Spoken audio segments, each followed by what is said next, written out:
If you like the video, make sure to like, subscribe, and comment. For more videos like this. While hiking, camping, or exploring, have you ever encountered any strange and creepy things such as stairs in the woods, portals, or creatures lurking in the forests? I live in Oklahoma. The Native Americans here tell stories of the creatures here, little people, Stiginis, etc. There is a place in Sasakwa, Oklahoma, called Bird Creek Church. My friend's grandma said that Stiginis were all around that place. Stiginis are shapeshifters and are really scared of by the natives where I live. They shift into the form of an owl. You don't speak their name out loud and or at night, or they will come and find you. They are vicious creatures. A sign of death. So one weekend, my friends and I wanted to go on an adventure. We went to the church. We heard things speaking and screeching in the woods. It's the woods, so we don't think anything of it. We keep walking deeper into them. I keep asking my friends if they feel okay. They don't, and I don't either, because we know we shouldn't be there. One sign of us needing to leave was all our phones dying at the same time. I had a flashlight, so we stayed. This last sign is one we will never forget, and it is the reason we will never go back. We got to a place about a third of a mile behind the church. There were rocks, big ones. Behind one, I could see a large figure crouched down. It was breathing heavily. I don't know why, but I asked it if it was okay, and it looked at me and got up.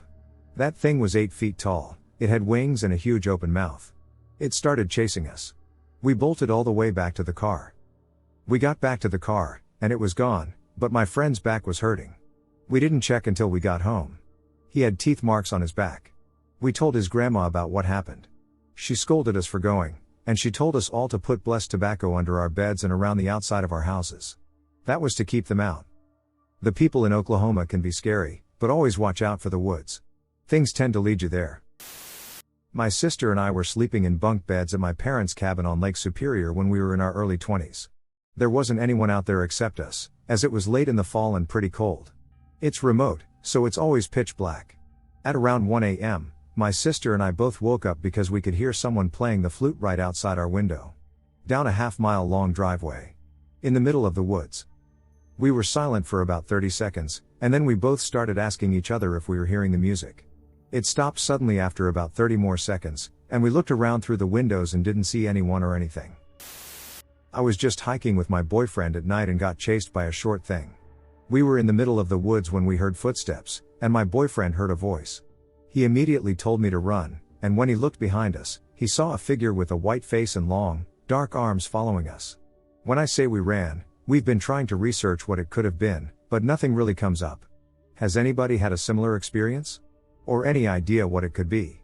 It's known that in that area people do rituals, and there's a lot of Satanists, so I'm thinking it might be something non-human. This happened to me around 2007-ish. I was hiking with a friend in the Adirondack region of New York State. My friend was a more experienced hiker and was in better shape than me at the time, and I also had a heart condition, so there was no way I could keep up with him.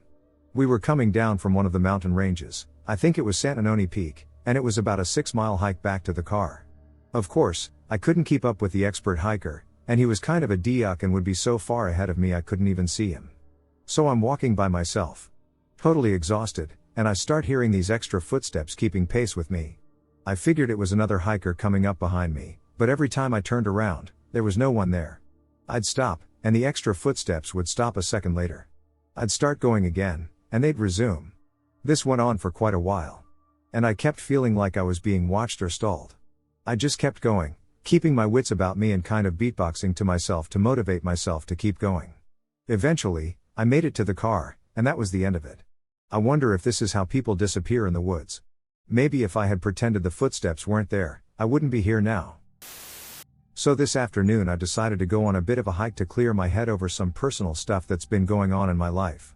The weather wasn't the best, as in the area where I live, it is often very gray and bleak in the winter. However, I decided it wasn't too cold out, so I set off down a rather remote trail with good intentions of getting some fresh air and maybe seeing some cool birds or something. Roughly 15 minutes into the hike, I started to get a rather strange feeling. I noticed there was almost no sign of life, such as birds, small rodents, or really anything out on the popular trail. As I proceeded to continue down the trail with only the thought of which direction I was going to take next, I suddenly got a chilling feeling and a sudden intense sense of fear throughout my entire body. I calmed my senses, as I knew that obviously hiking alone could send some chills frequently. This is where things get weirder. I suddenly entered a clearing in which to my right was a very old, abandoned mansion, and I saw what seemed to be a shadowy figure roughly 150 yards just inside the tree line to the left. The same feeling that I had gotten before suddenly came back and intensified. All of a sudden, it began to rain, and I quickly turned back to return to my car. About 5 years ago, when I was 14, my best friend and I, both went for a walk on a hiking route in our village that we knew existed but never went there, so we didn't know how long the hike would take. About halfway through, it started to get dark outside, so we called our friend, M, who had a crosser bike, to come so we wouldn't be alone. He came, and we continued our walk in complete darkness. He turned off the bike because it was loud and pushed it, but we didn't use our flashlights because the moonlight illuminated our path. As we were walking and talking, I heard something about 20 feet away in the woods that sounded like a loud scream through crying. I immediately stopped and looked at my friends because I thought I was the only one who heard it, but their terrified looks told me they heard it too. The two of them jumped on the bike, and I ran after them to the first street light. We were panicking and trying to find an explanation for that sound, maybe some kind of animal, until I remembered a story of Drekavac. I live in the Balkans, and I don't think the name has a translation, but I would call it maybe a howler or a screamer. Basically, it is a mythology creature characteristic of the Balkans, and there are probably 20 different beliefs about what it is. I told my friends a story of what I heard a Drekavac is, and it was the soul of a baby that died unbaptized. To this day, I get goosebumps when telling the story to someone, and I remember it like it happened yesterday. I grew up in a small town in western Massachusetts. It was a sleepy little community, and not much happened in the way of excitement.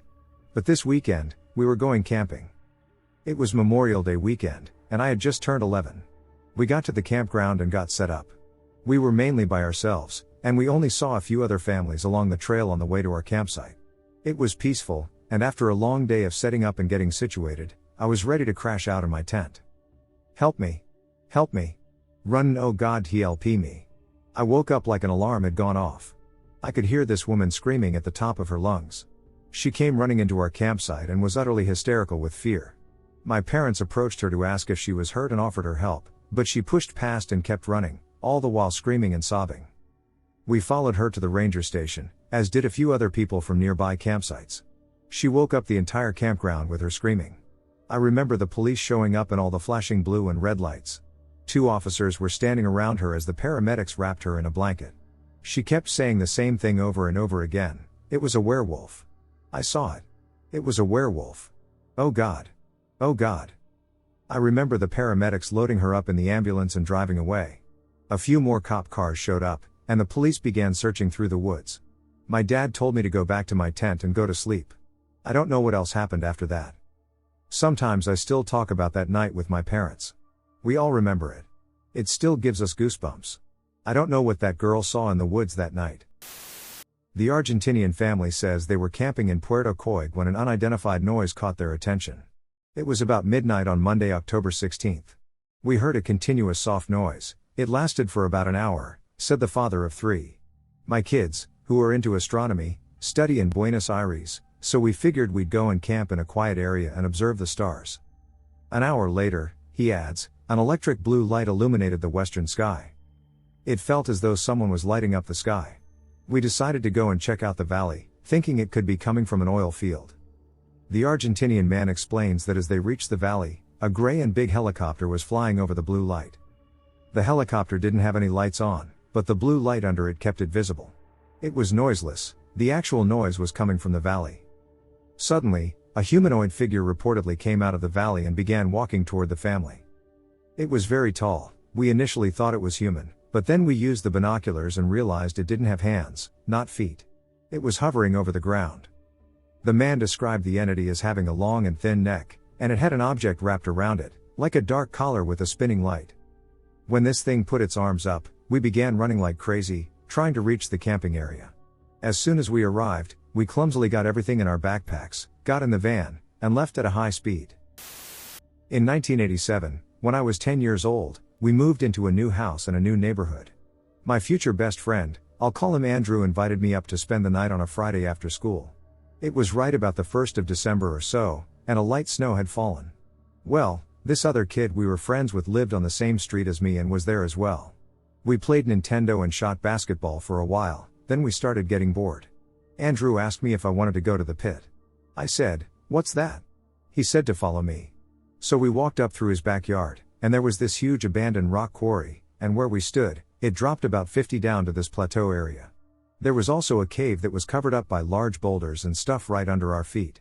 When you climb down there to the plateau, there is another drop-off about 80 to the very bottom, but you have to access it from another street. Well, we climbed down into the plateau area and were just looking around, and all of a sudden we saw this thing. All we've known to ever call it is a creature. It was scaling the rock wall we were just standing on, only about 150 to our left. It looked like it would have stood around 4 to 5 feet tall, and it was covered in white fur, so the snow camouflaged it. In the summer and hotter months, the coat was a brownish color. It climbed that wall like a man would. It turned to look at us, and we all bolted back up the cliffs to Andrew's house and never looked back. I had nightmares for about 2 weeks straight after that. This thing would mutilate cats, dogs, opossums, and hell. I've even seen deer that, unfortunately, got so close to the area that it's been taken down. It almost got a few of us when we were kids too. What was weird was how it would kill. It would rip everything's spinal cords out of its body and eat all the organs. It was around for several years, and then it just vanished, and SHT just stopped. The craziest or scariest thing I've ever encountered in my entire life. I've searched and searched for what this thing may have been. I've gotten more into cryptos in the last little bit, but I can't find anything similar to it other than a dog man, and I don't think it was tall enough to be a dog man. And it ran on all fours. So it's Christmas Eve, December 24th. I went for a walk with my dog. I live in an area where there are a lot of fields and smaller or bigger woods. I was getting closer to the bigger one, but then I heard what sounded like a kitten, so naturally, my first thought was to go there and check it out. But then I thought it's weird that a sound comes from a wood that was a couple feet away from me, and I hear this kitten like it was right next to me. Also, the meowing was really monotonous. Every time, it sounded exactly the same. And it sounded like a kitten, but not quite. A couple seconds later, I was still hearing the cat, but every time it meowed, I also heard really, really loud footsteps. Just like someone would stomp as hard as they could.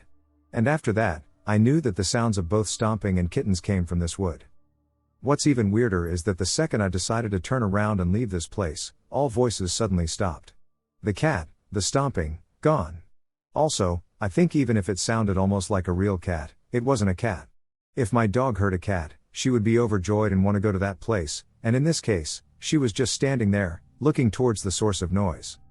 I think whatever it was, it wanted me to think that it was a lost and alone kitten, and I feel like it wanted me to go towards the sound. I don't know. What do you think about it? If not for the fact that I live in Poland, I would be sure it was one of the infamous Appalachian mountain skinwalkers, mimics, or something like this. Do you have any idea what it was? Was it even paranormal or?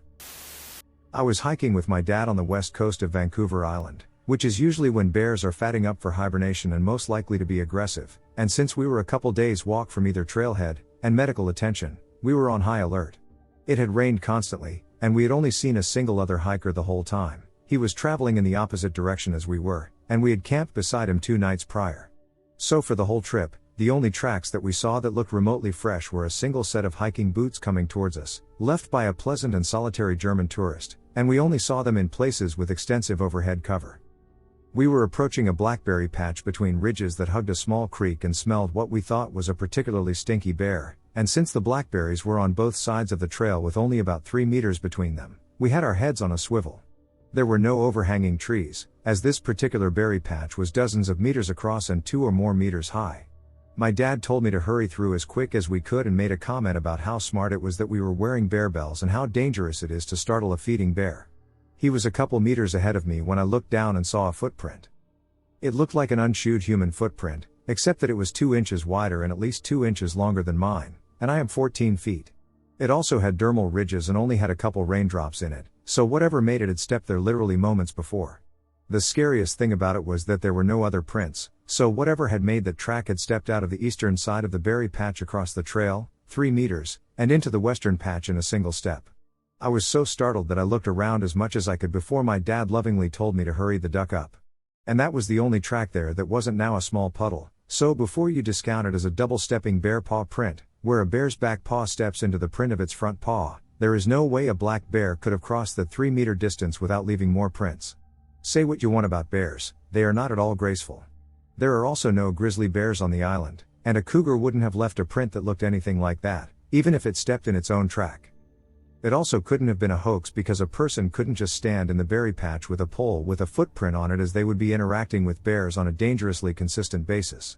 Also, why would someone sit in a berry patch in the relentless West Coast rain in the hopes of pranking people that might not pass by for days? It doesn't really make sense to go to that much effort, risk that much danger, and basically swim in a lacerating blackberry bush for multiple days. I didn't believe in Sasquatch before that, but now I don't know what to believe. Okay, so every time I think about this story, my brain breaks. It was 2014, and my girlfriend and I went on an impromptu camping trip up in Northern California. I'm not quite exactly sure where, but we lived in Sacramento and drove about 4 or 5 hours up I-5. We were up in the hills and drove down some pretty sketchy roads. Once we found a spot, we parked our car and hiked maybe a half mile in, truly in the middle of nowhere. We set up our tent and made a small fire pit about 25 yards away. The day was fine, we hung out and did camping things, and when it was time for us to go to bed, we put out the fire, got in the tent, zipped it up, and went to sleep. This is where it gets really weird. The girl woke me up in the middle of the night to tell me she was going to go find a place to pee, but she was struggling to get out of the tent. "I can't find the zipper," she says. "It's gone." So I get up to help, and as I feel around, the walls are completely smooth. I grab the flashlight, and when I turned it on to investigate, we found out that the zipper was under us. All of our stuff was still in order as we left it, but we were sleeping on the door? We roll the tent to get out, and when we finally do, we find that we are right next to the fire pit we built 25 yards out. We were so terrified and confused because there was no way we could have slept through, both of us rolling a tent that far with all of our stuff staying in its place. We stayed up till the sun came back up and left right away. I still have zero explanation as to what happened. I entertained some pretty out of this world thoughts, but this one is one that will sit with me forever as the strangest thing that ever happens in my life. My parents are really into farming, and coming from a very urban environment, we made a lot of road trips out to farms to learn, work, and get better food.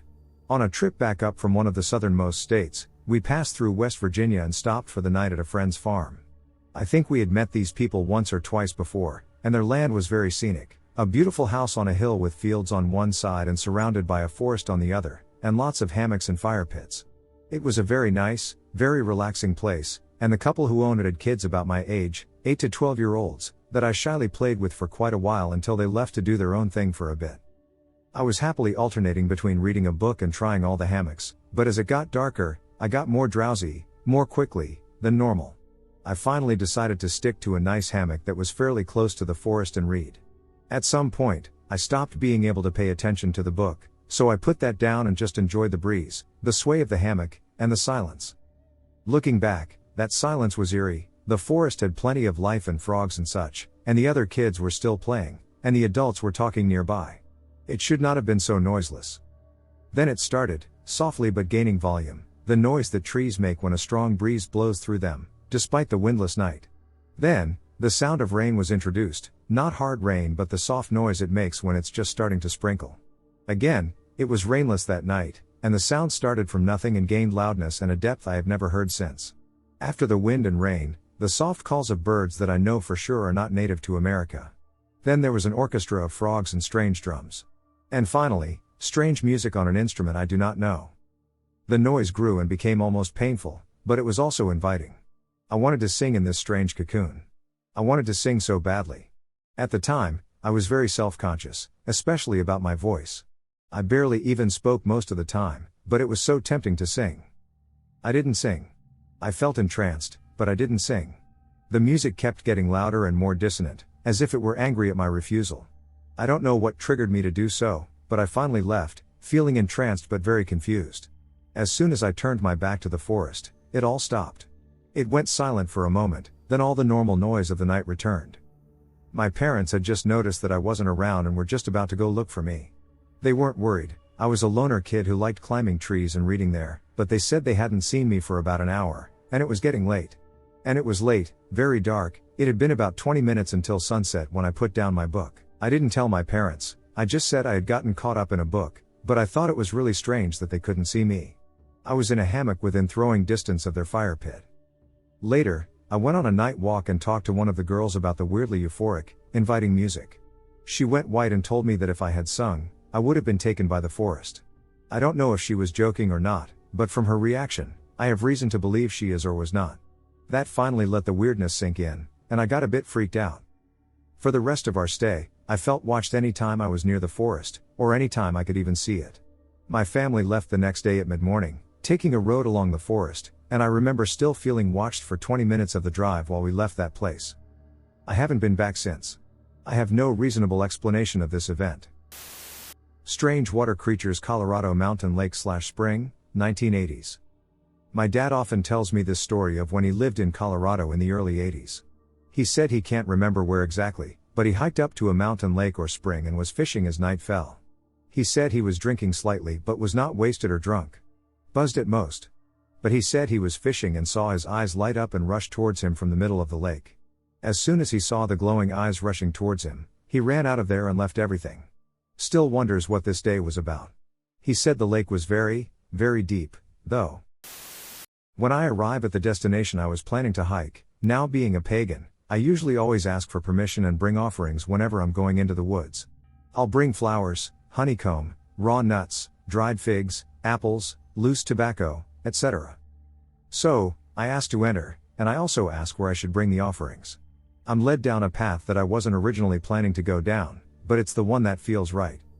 So I leave my offerings, and I begin my hike. The path I'm on, you can tell it's not used very often, and the plants and animals are roaming around like crazy, and I'm snapping pictures of flowers, bugs, deer, ravens, etc. All of a sudden I get to this spot where, up on a hill, there is this stone cliff/cave thing.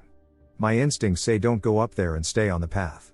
So I don't and continue on the path, but then the raven starts losing its shit making all sorts of noise, and me not knowing how to speak raven, I didn't realize this was a warning to tell me I should turn around. I learned that later, as well as a few other things. I eventually came to a small stream. I take some pictures around it, then continue down the path, and then I just stop. I stop for like 5 minutes. I have no idea why, but I just don't know if I should proceed. My gut is telling me, no, and to run. Then everything around me goes silent. Not a single sound. My heart starts racing, and I bolt. Just before I cross back over the stream, I see this huge floating black misty mass to my left. I pick up speed, and I run the 1.5-mile trail back to my truck. Now, when I get back home, I start going through all my photos.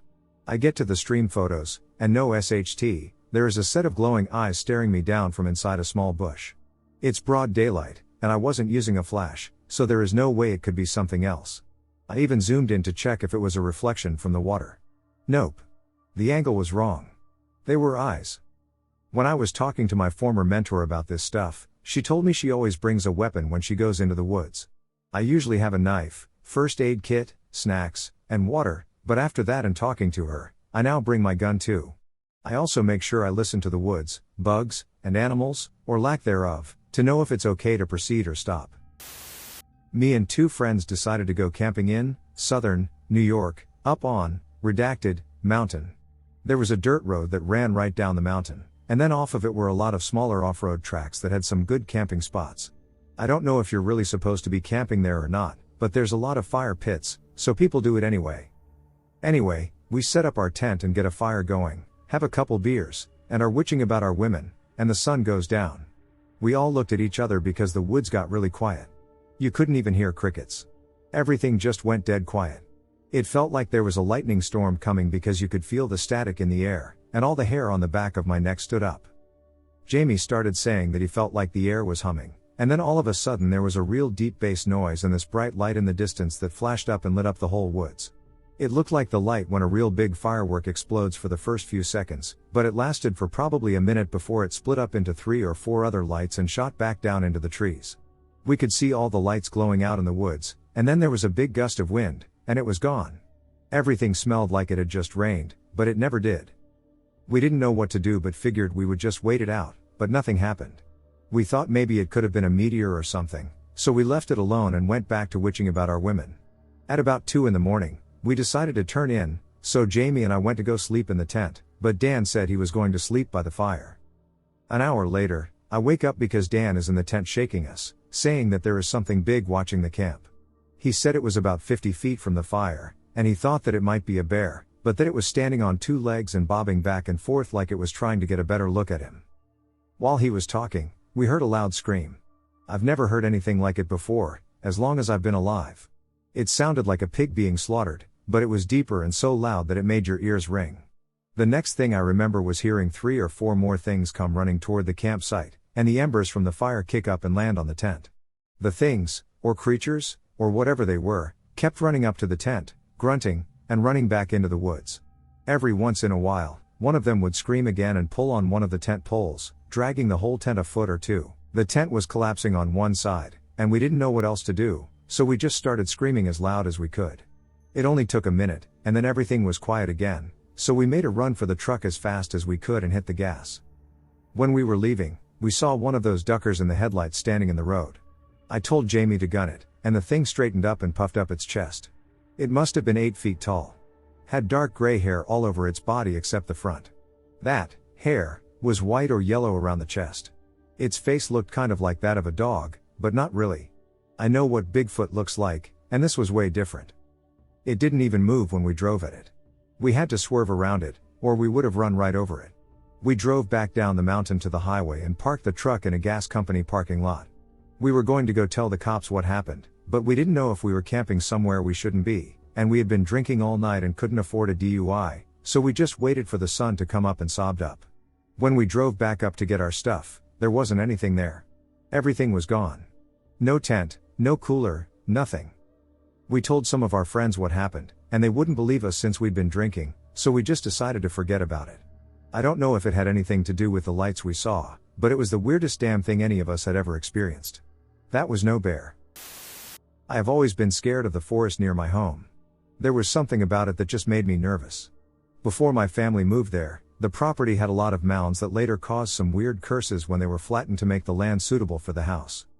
According to what my dad told me, there was some paranormal activity.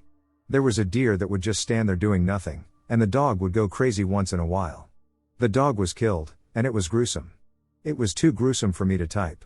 It was only when my parents said something about the possibility of them having accidentally destroyed mounds made by the Native Americans that the curse stopped. Now on to my experience.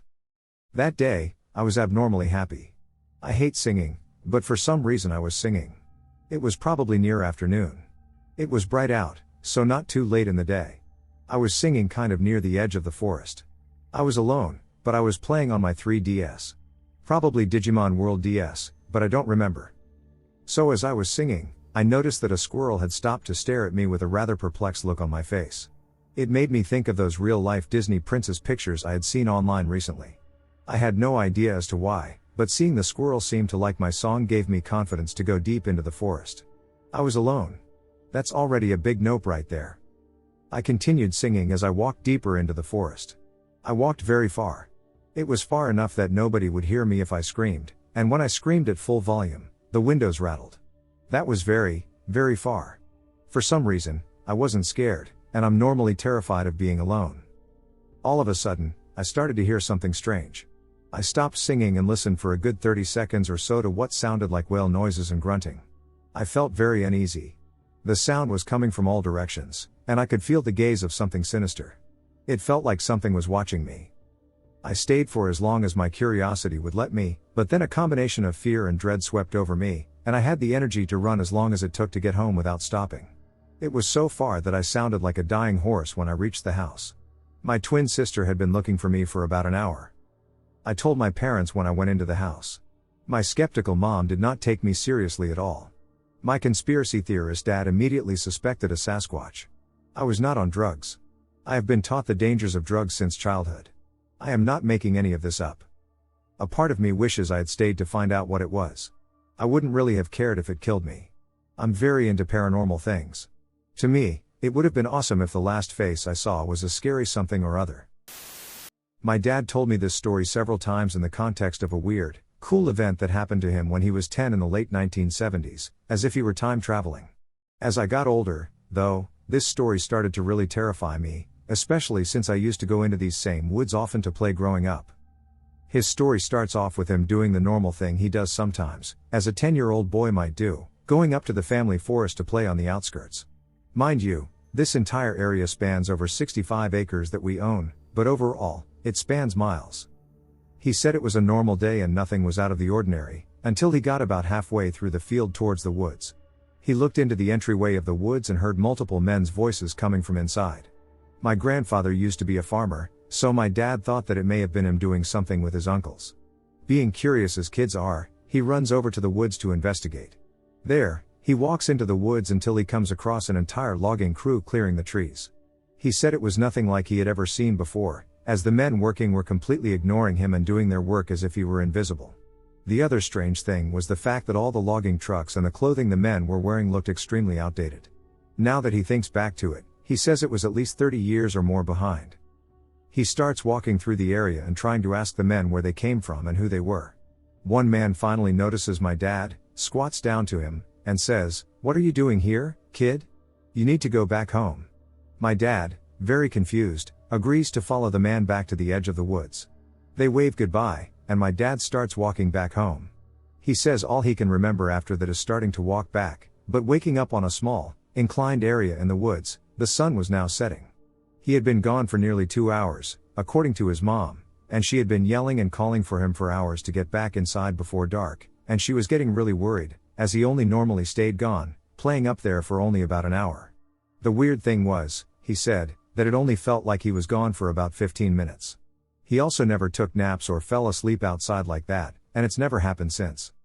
For some reason, he never felt the need to bring up what he saw to my grandmother.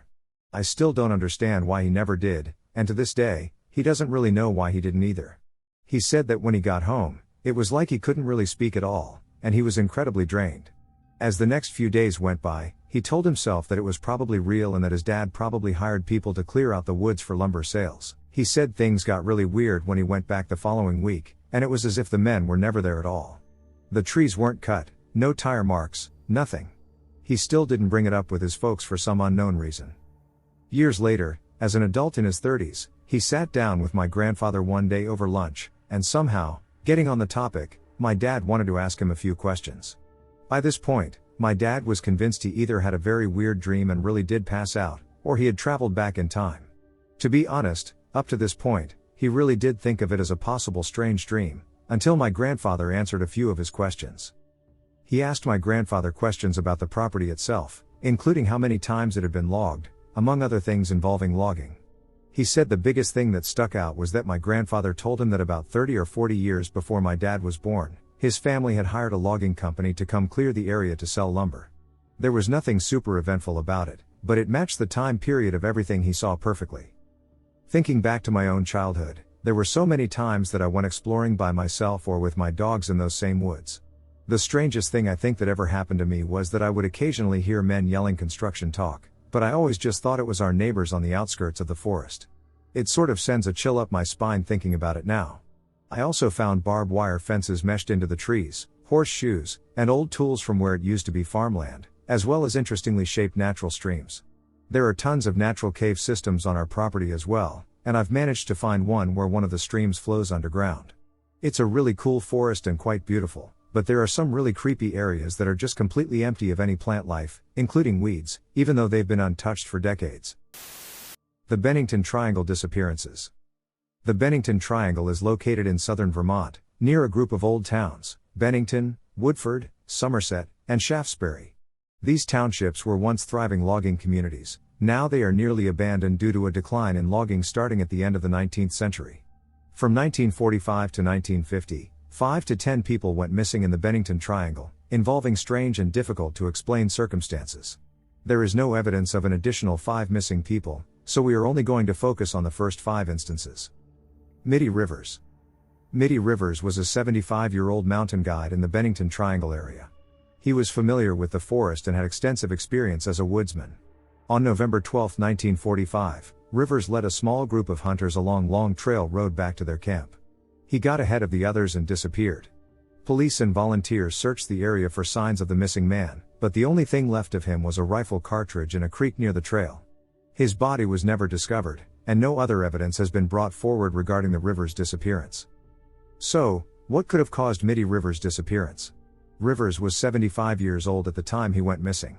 He could have had a heart attack or some other health issue and passed away in the woods, but if this is the case, why was the search party unable to locate his body? There are no animals in the area large enough to carry off a full-grown man, unless you buy into the idea of Bigfoot, and we do not. There was also not enough time for wildlife to consume the body and scatter the remains. Perhaps Mitty was having mental health issues and simply wandered off the trail and into the woods. It is possible that he died miles away from the search area. This could be a viable theory, but it does not explain the other disappearances. In our opinion, the most likely explanation is a serial killer. Mitty Rivers could have been kidnapped and murdered, far from where he disappeared. Then the killer disposed of the body so well that the police were never able to discover it.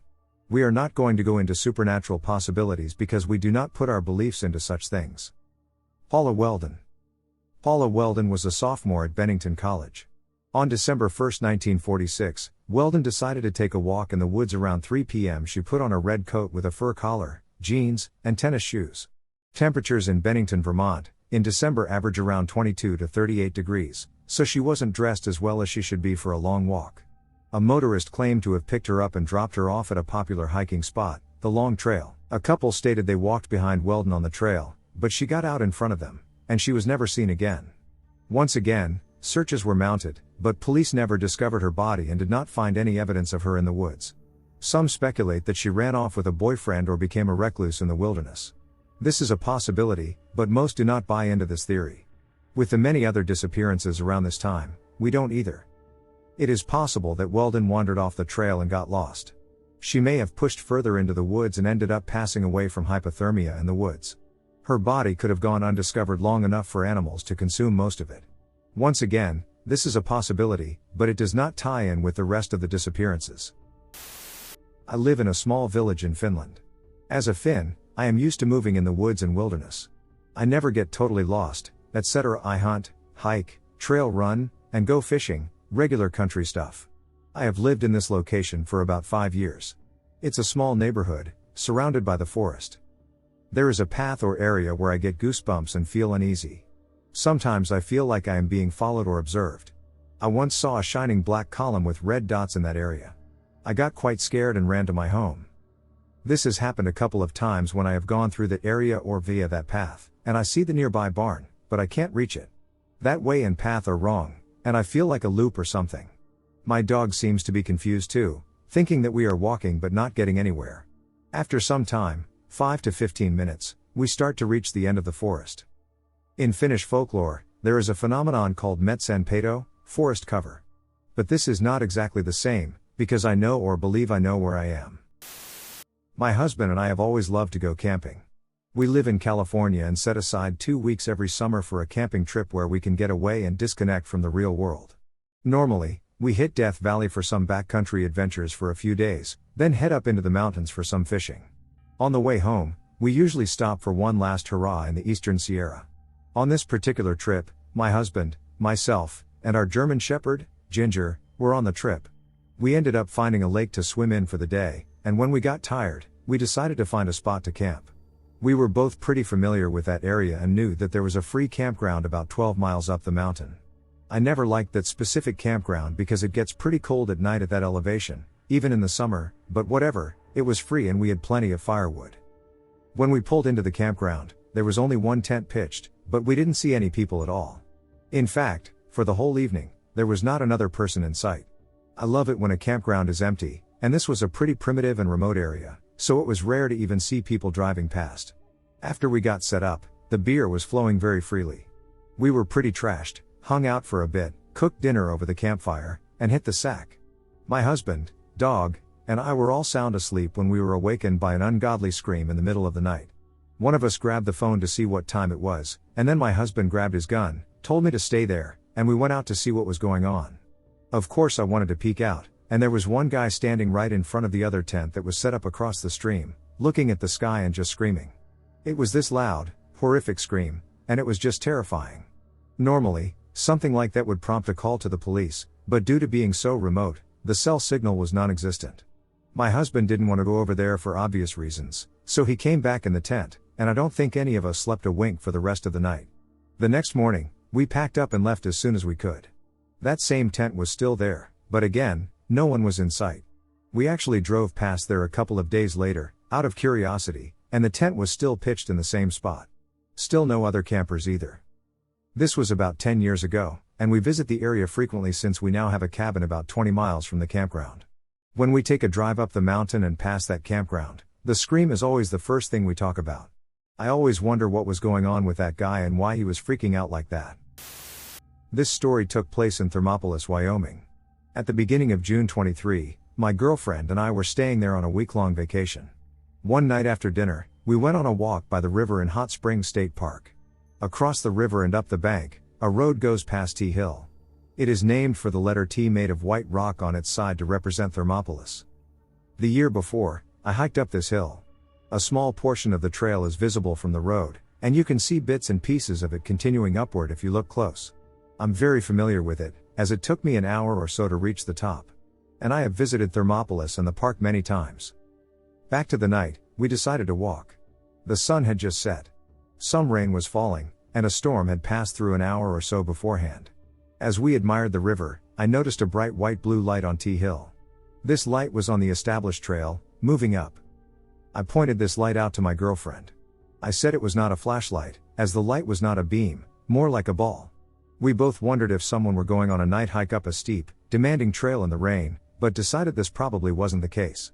And the light was moving at a much faster pace than a person walking. She suggested a person biking up the hill.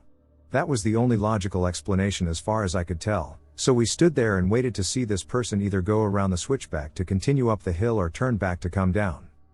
Neither of those things happened. The light disappeared. We had a perfect view of the side of the hill, and I know exactly where the first switchback is that should have taken a person in the other direction up the hill. It did not move up or down the hill. It was just gone. We continued to walk and watch. It did not reappear. We went back to our truck and parked it in a lot with a higher vantage point to look for it. The strange light did not reappear, and we waited for 20 or so minutes. After a short drive back to my mom's house, where we were staying, we told her about what we had seen. She did not seem surprised and told me that locals and tourists both report strange lights in the hills and mountains visible outside town and within the park. She also told me that someone had died on that trail years ago. Wyoming at night has an unsettling vibe I can feel in the pit of my stomach every time I'm out there. It is mostly still a very wild place. The state has the smallest population in the contiguous U.S. I believe lots of paranormal things do occur out there. The area and surrounding states are notorious for this weird activity. I don't have a solid idea of what I saw that night. Maybe a ghost or some kind of extraterrestrial. Or there's a normal explanation, ball lightning or some other obscure scientific phenomenon. But no matter what it was, Wyoming has a place in my heart as a beautiful, somewhat spooky state that I will keep exploring. So when I was about 13 or 14, I went camping with my father, my uncle, and my cousin. It was in a faraway place from home, and it was near a small fall that turned into a little river. Note that this was in Brazil, so we were camping in the depths of the rainforest. Very dark. After we had dinner, we put down the fire and went to sleep. It was my first time camping, so I was uncomfortable with all the forest noises and everything. After some good 30 or 40 minutes of trying to sleep, I realized that I was not hearing any noises. It was completely silent, and my dad and relatives were sleeping. I was frightened because of the silence, so I stepped outside the tent to take a look outside with my flashlight, and then something kind of reflected the light.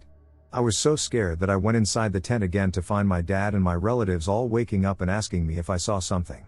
I said that something reflected the light, and then everyone stepped outside to see.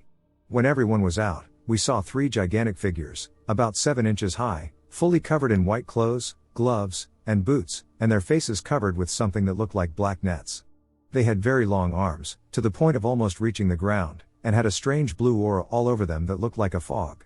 They made weird sounds as they were speaking with each other, and they proceeded to just walk into the woods again. Everyone was so afraid that we packed and left at the same time. I remember it as it was yesterday, and until now I have been scared to go camping again and have the possibility of encountering those things again. This didn't happen to me, but to a friend who went hiking to Mount Lawu in Java, Indonesia. Mount Lawu is considered a sacred place by the locals, and people believe it is one of, if not the most haunted, mountains in Java. Many people have gotten lost up there, and some have never been found. One case in particular that I recall is the disappearance of a young boy named Alvin, who went hiking up there with some of his friends on New Year's Eve a few years ago and vanished without a trace. The rescue party gave up after weeks of combing the slopes trying to find him. He was last seen by other hikers near Pasar Jang or Pasar Satan, Jang Market or Devil's Market, an empty grassland near the top where many hikers have reported hearing mysterious disembodied voices, hence the name. A few years ago, my friend and 2 other hikers decided to climb the mountain. There are several marked trails by which to get to the top of Mount Lawu. The busiest one is Candy Chetto because it is one of the easier trails to pick, and the scenery up there is breathtaking. But the ascent takes longer. It is a footpath that gradually ascends through pine forests, grasslands, and whatnot. He and two rookie thru hikers took this trail. It was his first climb to the top of Mount Lawu. They had met on a hiker forum months before and decided to take the easier trail since the other two guys had never attempted a mountain of this caliber before.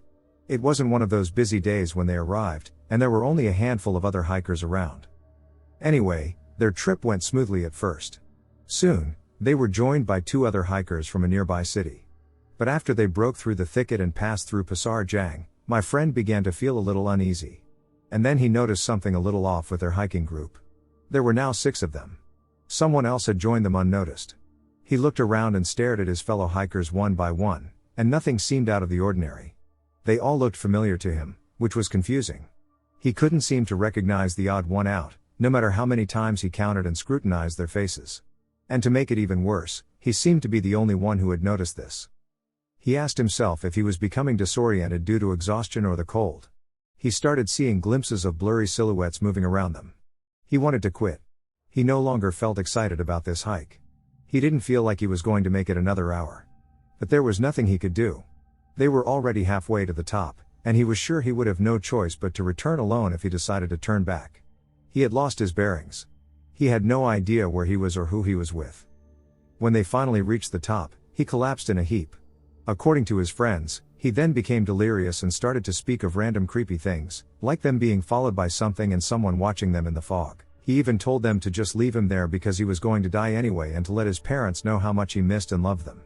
It took them a few hours to calm him down and for him to regain his strength, and they decided to set up camp for the night. But the other guys also could not sleep that night. They could feel a presence with them. When the first lights of day appeared in the sky, they quickly dismantled the tents, packed away, and began their descent, which luckily only took a few hours down the slope until they made it safely to base camp. My friend had to be rushed to the hospital. Burning up with fever, he had made it through the night and down the mountain. Others, like him, weren't so lucky. Has anybody else ever experienced this other hiker phenomenon or something similar while climbing a mountain or trekking in the wilderness? I live in Vermont and grew up here nearly my entire life. I've always been at home in the woods. It has always made me feel calm, and I have never really feared being in the woods, especially during the day. VT doesn't have much to fear, nature-wise. I don't have the ability to be silent, but I am very aware of my noise level as well as the sounds of the woods. I've had the woods go quiet on me a few times, but if you stop moving, the sounds of the woods usually come back within a minute. Twice, I have experienced the woods go absolutely silent and feel uneasy. The first time was when I was hiking with my then girlfriend up Mount Abe, maybe 2012. There's a section of the trail that is really unique and beautiful. The wood becomes less thick, and moss covers most of the ground that you can see. We're hiking through this area, the woods go quiet, and we both came to a stop. She asked if I felt that. I said something that didn't seem right, but I laughed it off and jokingly attributed the silence to me huffing. We started off again with her still in the front. The quiet didn't end, and I kept feeling like someone was there, looking over my shoulder frequently.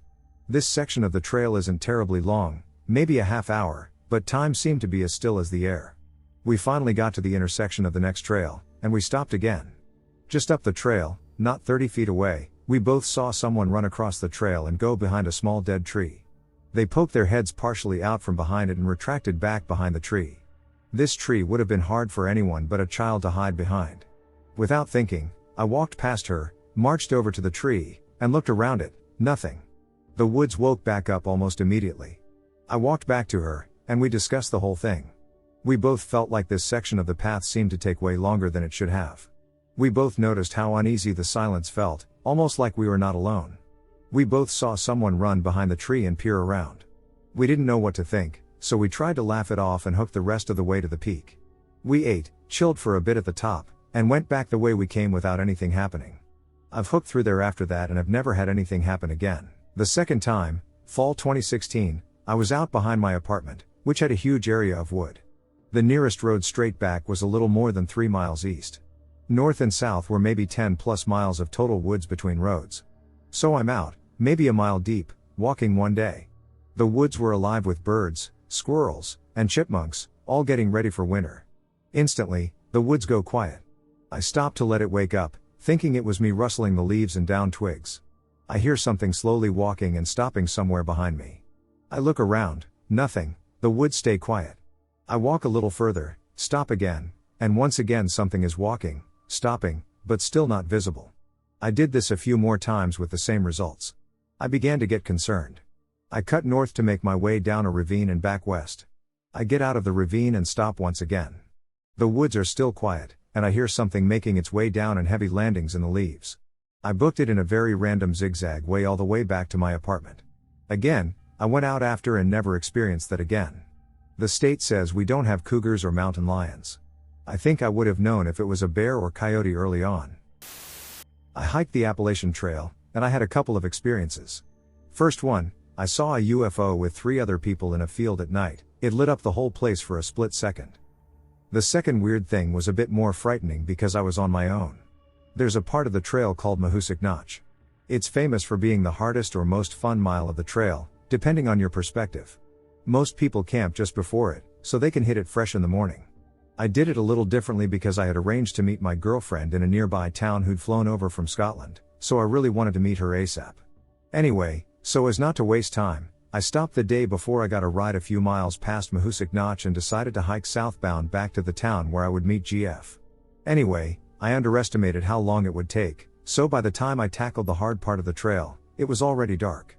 It was also raining. So here I was doing the hardest mile of the trail in the dark, backwards, and in the pouring rain. So this is where it got weird for me. Every time I thought I was progressing, I found myself back in the same spot. I kept following the trail. I didn't seem to be making any big turns, yet a lot of times, maybe 7 times, I would see the same boulders and realize I had somehow done a full circle. I was there for hours, I don't remember how many, and I was freaking out. Bear in mind that there's no path as such, you're literally climbing over boulders.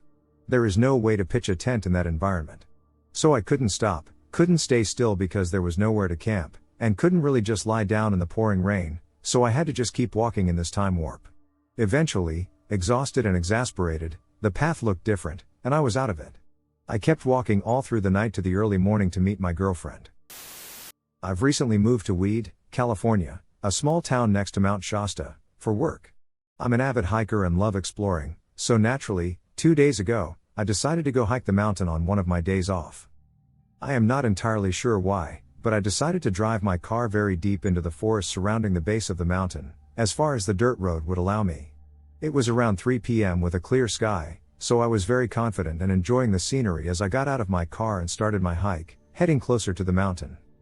At first, it was your regular, everyday hike. There were lots of birds and squirrels around. That smell of nature fills your lungs as you walk across the terrain. It wasn't until I reached a small, dried-up river that I noticed something was off. As I stopped to look at the dried-up river and take pictures, I noticed that it was strangely quiet. There were no birds chirping, no signs of squirrels or other animals, and even the sound of the wind you hear when you're on a mountain seemed to be completely gone. At the time, I thought it was just an odd coincidence and started walking up alongside the river. But as I kept walking and was able to only hear my own footsteps, I couldn't shake the feeling that I was being watched. Not the kind of feeling that makes you think someone is outside your window watching you. The kind of feeling that makes you feel like multiple people or things are observing your every movement, studying you. I've never had that kind of feeling in my life. But what happened after made me completely forget about that feeling. I suddenly started to hear something out of nowhere that sounded like angelic humming, or maybe a song with no lyrics. But it also sounded strangely electric, like the sound telephone lines make.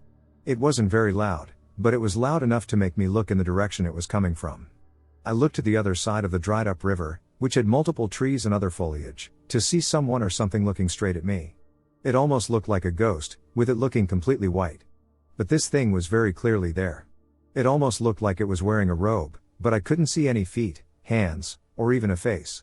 Although it had an oval head, I could feel it looking straight at me, almost as if it were trying to remember every detail. Even from afar, I could tell that its entire body had a very weird texture, almost like porcelain, but if porcelain were a silky fabric, it was obviously not human. I was very understandably in complete shock and terror. Frozen in place, kind of scared. We both looked at each other for what felt like forever, but it was most likely around 20 to 30 seconds. I very slowly started walking backwards. I don't think I took more than 2 steps when it tilted its head, as if it were curious or even surprised at what I was doing. All the while, I could still hear that electric, angelic humming. And I swear, it got a little louder when I took those steps back. When I turned my head to look behind me, to make sure the way was clear so I could run, the song suddenly stopped. Abruptly, without warning. This shocked me, and when I turned back to look at the thing, it was gone. There was no sign of it anywhere. As soon as I saw that it had disappeared, I ran as fast as I could, following the path I took back. Even after it had disappeared and while I was running, I could still feel like I was being watched from all sides. I almost tripped a few times in terms of how fast I was going. When I got to my car, sounds of animals and the mountain wind suddenly came back, but I was still scared out of my mind and drove as fast as I could away from the mountain. I've never had anything paranormal happen to me in the past, and I've honestly always been very skeptical of stuff like that. But this experience has left me questioning a lot of things. I don't think I want to go back to that mountain. I've even had a nightmare about the experience.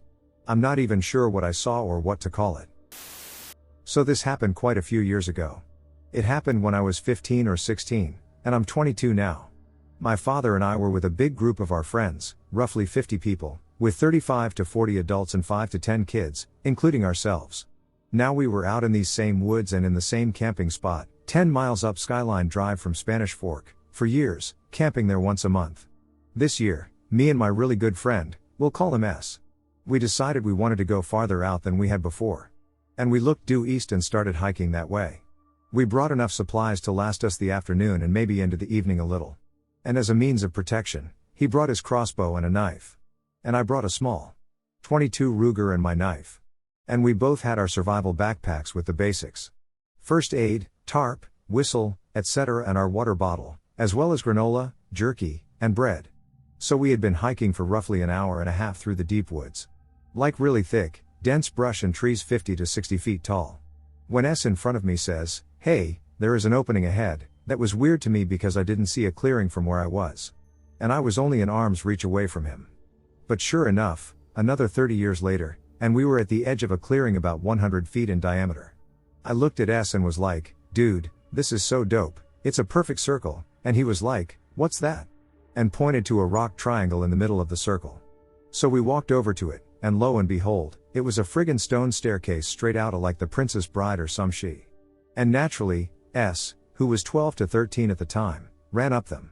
And I, who was also not the brightest, followed him up. When we got to the top, the world seemed somehow brighter. And my hearing became acute, I guess you could say. I was able to hear more clearly. And I looked over at S, and he didn't look good at all. He was pale and staring at one spot off in the distance. So I thought it was best to take him back to camp. I touched his shoulder, and he flipped out, jumped backwards, almost fell, but caught himself on a rock in the wall, and ran to the bottom of the stairs. I ran after him. He ran all the way to the edge of the clearing and puked up his entire stomach contents. I gave him my bread and water, and he ate both of ours and drank. Then we nibbled on jerky while we hiked back. But nothing looked the same. And we had pulled out our compass back at the clearing and made sure we were going due west to get back, but after a half hour of not seeing anything we used as landmarks, we pulled the compass out again, and we had somehow been walking north into more dense trees, so we corrected our direction and ended up on the left fork of Mill Fork near the very end. And we walked back to camp. By the time we got back, it was very late into the night. And we were hungry. We walked into camp, and cops and park rangers, as well as S&R, were there.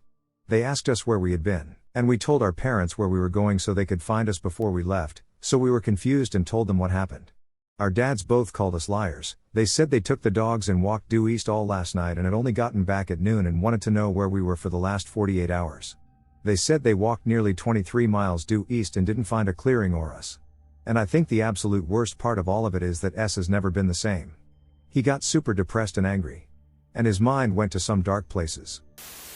I was 14 years old, and it was an autumn morning in a suburb in southeastern Wisconsin when a neighborhood girl I had never talked to before knocked on my apartment door. She wanted me to go outside to hang out. I wasn't doing anything else, so I accepted the offer. Once outside, we were walking around and talking when she mentioned a nearby large wooded area down the street. I was familiar with this place from playing soccer across the street from it. But she went on to tell me details about the woods that I did not know. She tells how the woods are haunted by Native American spirits and that you can sometimes hear tribal drums playing from the woods if you're nearby. I thought her stories about the woods were ridiculous. I didn't believe them here, but I continued to entertain the story. I thought she liked me and was just trying to scare me or something. However, I was curious. I am not a 100% paranormal skeptic. I can be very intrigued by ghosts and the afterlife, especially if it's in real life.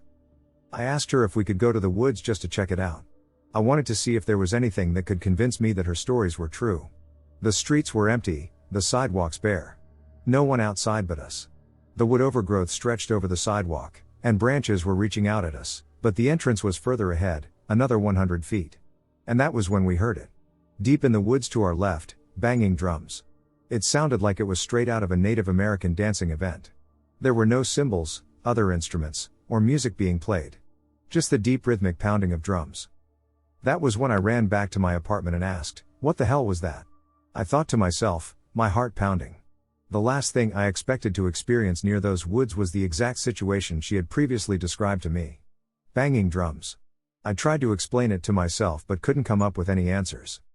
I was absolutely struck with curiosity and fear, but I wanted to explore more. However, I felt that I needed backup. I told some neighborhood friends about it, and we went to check the woods out. We got further than just the sidewalk. We made it to the first large entrance. It was an opening into an empty clearing half the size of a football field. There was nothing to see, so we entered the actual woods through a little opening on the opposite end of the clearing of the first entrance. Once inside, everyone is already feeling off.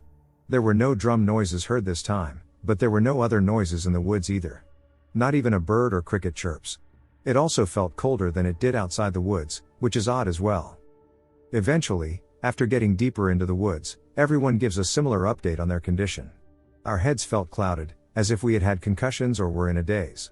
It also smelled very heavily of tobacco. Then we heard the first sounds from the woods, the crunching of leaves, and the feeling of hearing extra footsteps behind us. We decided that was it and ran to the exit, leaving and never coming back again. But always taking fearful, curious glances at the woods down the street. My dad grew up in forestry in Queensland, Australia, as the son of a forest ranger. My whole life, we've spent a lot of time out in that forest camping and driving through parts of the forestry that only rangers would travel and only occasionally. One place that Dad loved to take us was a little farm in the middle of the pines that was impossible to find if you didn't know the way. Locals knew the place as Spike's hut. Spike was a local farmer who had lived there for decades up until the 1990s and had a reputation for being abrasive, violent, bigoted, and not concerned with the laws of men. He had a habit of approaching guys in bars who were wearing earrings and tearing them straight out, and there were a few stories about people who disapproved of him disappearing.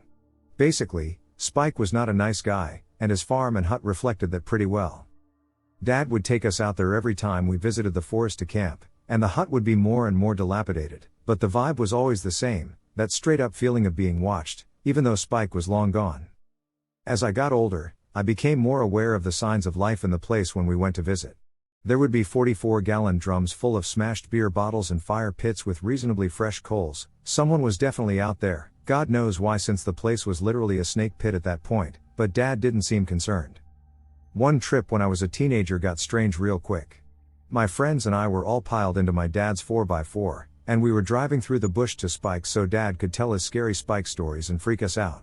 We drove onto the property, and something immediately caught my eye. Up on the hill opposite Spike's hut, there was what appeared to be a cowboy, slumped against a log, hat over his face, taking a nap. Something about his body position looked unnatural and uncomfortable. It wasn't the way you'd be sitting if you were taking a casual nap in the middle of a work day, and even if it was, there was no reason for anyone to be out there. The farm was long defunct, and there was no forest business to be taken care of on the property. I pointed it out to my dad, and instead of letting us out of the car at Spike's as he usually did, he said he wanted to keep driving through the farm to show us something. He maintained that it was nothing, but that if the figure was still there when we came back through, we'd stop and check it out. Of course, whatever he wanted to show us seemed totally made up as he just drove us through the forest a bit, and when we came back, I spotted the slumped over cowboy again, never having moved an inch, still in that same unnatural position. I yelled out to Dad to stop, reminding him of his promise, but instead he acted like he couldn't hear me, locked the truck doors, and drove off the farm much faster than he ever drove on those dirt roads. My friends and I all looked at each other in confusion, but we knew that when it came to this area, questioning my dad was futile at best and dangerous at worst. Dad denied that any of the events of that day ever happened after that, but my friends and I were still curious about what was going on out there, so a few months later we went camping on our own and set out to find Spike's hut.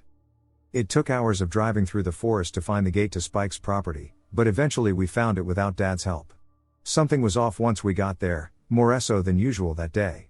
My friends jumped out of the car but were suddenly frozen, not wanting to walk any closer to the hut, for no visible reason. The vibe was just wrong that day, and it felt like we had walked into something that didn't belong to us. The tug in my gut to get out was strong, but I'd spent 2 hours finding the place, and I was going to explore it, god damn it. One of my friends acted brave and walked from the car to the hut with me, quietly acknowledging more and more signs of inhabitants with knowing nods between us. We said nothing to the others, but we were on high alert. It felt like someone could be back any minute or that they had never left and were watching us as we poked around the debris. We walked up to the side of the hut to find a kind of small shed with 3 walls. I heard my friend's voice go squeaky as he called me over to look inside. On the ground was a huge pile of ashes from what looked like a cooking fire, and confirming this was the presence of a giant makeshift grill, made from crosshatched wire, sitting over the fire, hinged to the shed wall. As I'm looking at this setup, I figure that whoever has been here has been hunting and cooking large chunks of their kill over the fire. Pretty clever, actually, but then my stomach dropped.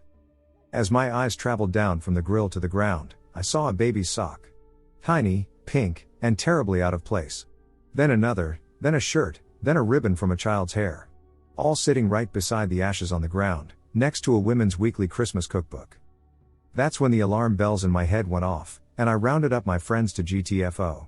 Some ranger or crazy old bushy hanging out at that trashed hut was one thing, but there was absolutely no reason for a baby to be out there, and there's no way anything good had come of having a child's clothes right by a huge fire and grill. When we got back to the campground, we couldn't shake the rotten feeling of being watched, and all of us were so unsettled that we packed up our shit and decided not to stay the night. When I got home, I told my dad about it, and he just shook it off, saying weird stuff happens out there. Being young and dumb, I never thought to look up missing persons in the area in an attempt to explain either the cowboy or the kid's clothes, but I can tell you I will never make the mistake of going out to Spikes without my father again. When I was in high school, I played on the basketball team and ran track.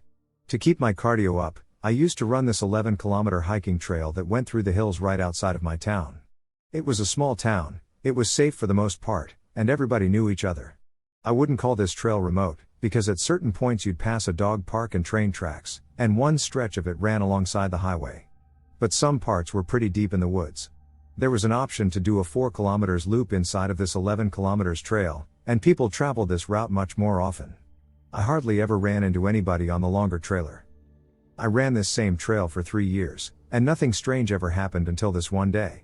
It started off as it normally does. I parked my car on the dirt road that came off of the highway and smoked a joint while queuing songs on my phone. I put my earphones in, popped a piece of gum in my mouth, and began walking toward the trail. The only things I took with me on my runs were my phone, earphones, and a single car key wrapped around my index finger. I don't recall seeing anybody on the trail that day. It was in the afternoon, and it wasn't abnormal for the trail to be less busy than it would have been during the evening. I walked for a few minutes while I was still on the crushed stone path. Once you got a little ways into the trail, it turned pretty rugged. Dirt and mud, with large tree roots reaching across it in all directions. I liked this trail because I had to focus on where my feet were landing with every step, so I was less focused on how much energy I was exerting. I was about halfway through the 11-kilometer loop, and this was really the most remote part of it. It was all forest, and there were a lot of hills and dips in the path and big boulders all around you. I didn't see or hear anything odd, but out of nowhere, I had this extreme sense of dread come over me. I kept running, I didn't really react. Once I reached a more flat part of the trail just a few feet ahead, I took out my earphones while keeping the same running pace. I noticed it was eerily silent, but I didn't experience a moment where I acknowledged that, which meant there's likely some sort of predator in the area. The only predators that would have been around me for wildlife would be a coyote, maybe a bear, but this would be very unlikely as there are never bear sightings anywhere near the town. I slowed my jog to a walk because the trail got steep and I had to walk over knee-high rocks, but I was still moving fast because I felt like something was behind me. For some reason, this next part is very hard to remember. Just this slice of about 30 seconds feels almost like I'm trying to recall a dream that I had, but I saw something out in the trees. When I try to remember, I can't fully picture it, almost like looking at a blurry image. It wasn't an animal, it was a person. I can't explain it, but I could clearly sense that it was a male. I pretended not to see the figure in the trees. I remember doing this so they wouldn't know that I was aware of them. It felt subconscious, automatic, and 100% instinctive. The figure wasn't behind me in the way that it felt when I first sensed its presence. It was in front of me, but on the side, at 2 o'clock, to be exact.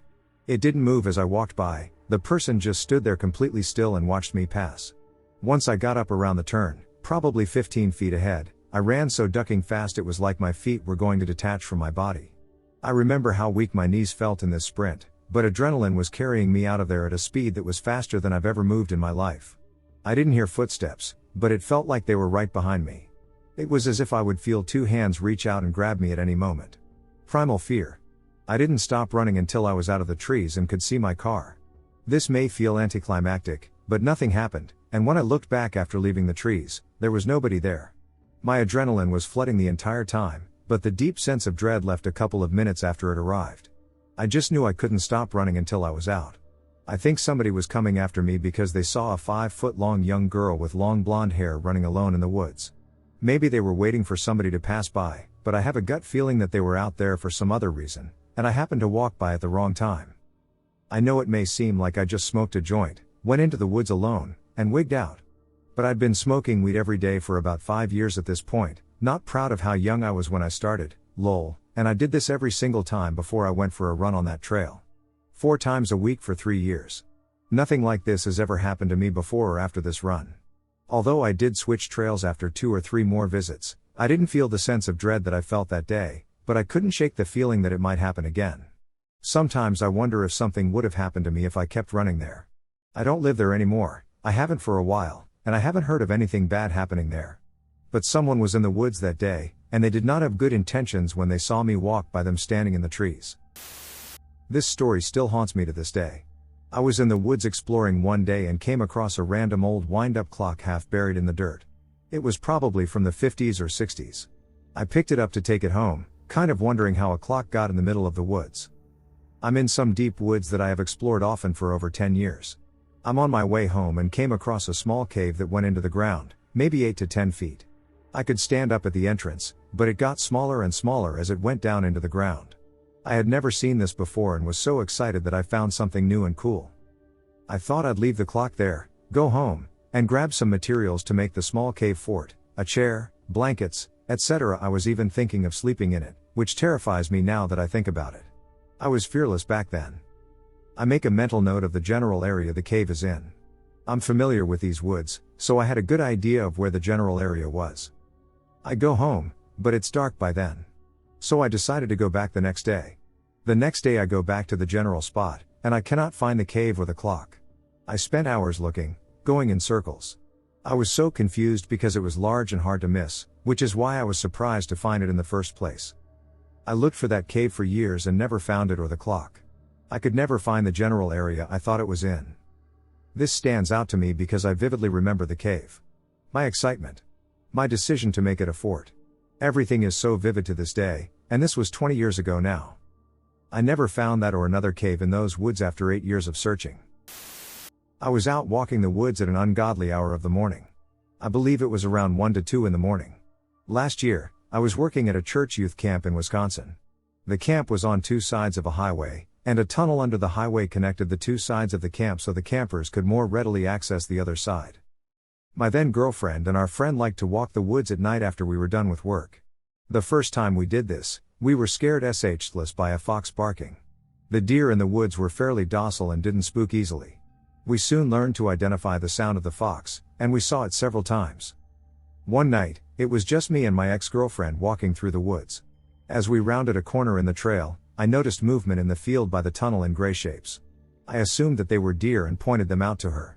We continued our walk past the tunnel. Just as we passed the entrance to the tunnel, maybe by about 20 yards, we heard the most horrendous screeching. It sounded as if someone was being strangled.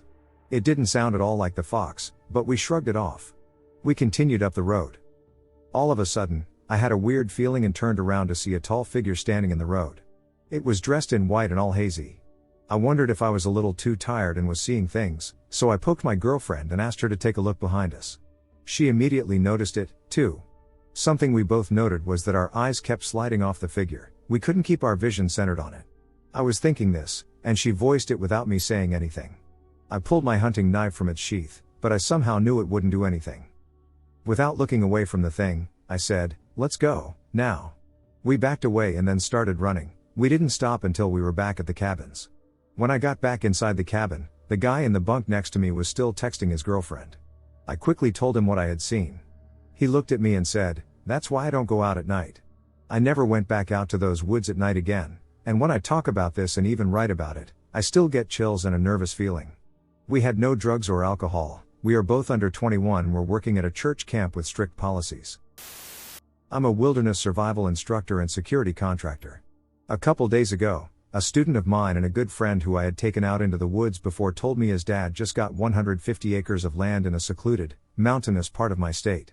It had a large amount of forest on it that hadn't been explored yet, as his dad was only building something for his horses that took up about 100 yards of the property, and his horses were free to roam at the moment. He said his dad got an insane deal on the property. My friend is now a dad of 3, and I know he doesn't get out into the woods that often, so I agreed to go with him because it seemed really fun, and I can imagine he needs a getaway every now and then. We are both indigenous, into cars, into wilderness survival, and all sorts of stuff, so we never run out of anything to talk about in the woods. His dad, however, told us that he didn't want anybody exploring the woods unless we had a gun. He said it was because he saw coyotes. Now we're all indigenous here, we were raised in the same state, and coyotes don't actually attack people. My friend, who we'll call RC, also told me a while back that when he was first at the property, he saw movement in the tree lines that was roughly human size and shape but couldn't really tell since his eyesight isn't that good. I brought my R and a small flint napping kit just for the fun of it, and we set off onto the property. We explored a lot of the rolling fields, creeks, multiple natural springs, and ponds. Everything felt normal, it was a beautiful landscape. Eventually, we decided to get to the forested part of the property, as it hadn't been explored yet. As soon as we entered the tree line, the entire mood shifted. The forest had an ambience of its own, very similar to the woods in the movie The Ritual. The woods were gray and dead silent, save for the occasional creaking of tall, tired cedar trees. There was a very small stream running through the center of it with sand that was black. It felt like we were surrounded and watched from all sides. It didn't take long before a very putrid stench hit our nostrils. It was the odor of rotting flesh. We decided to follow the smell and found the remains of 3 to 4 cows. We examined the exposed skulls and couldn't find any bullet holes. It didn't appear to me that these cows had been put down. Something killed them, though, and their bones were spread over about 30 yards. There were large indentions in the dirt all around them that were very vague in their shape. We decided to press on in the woods.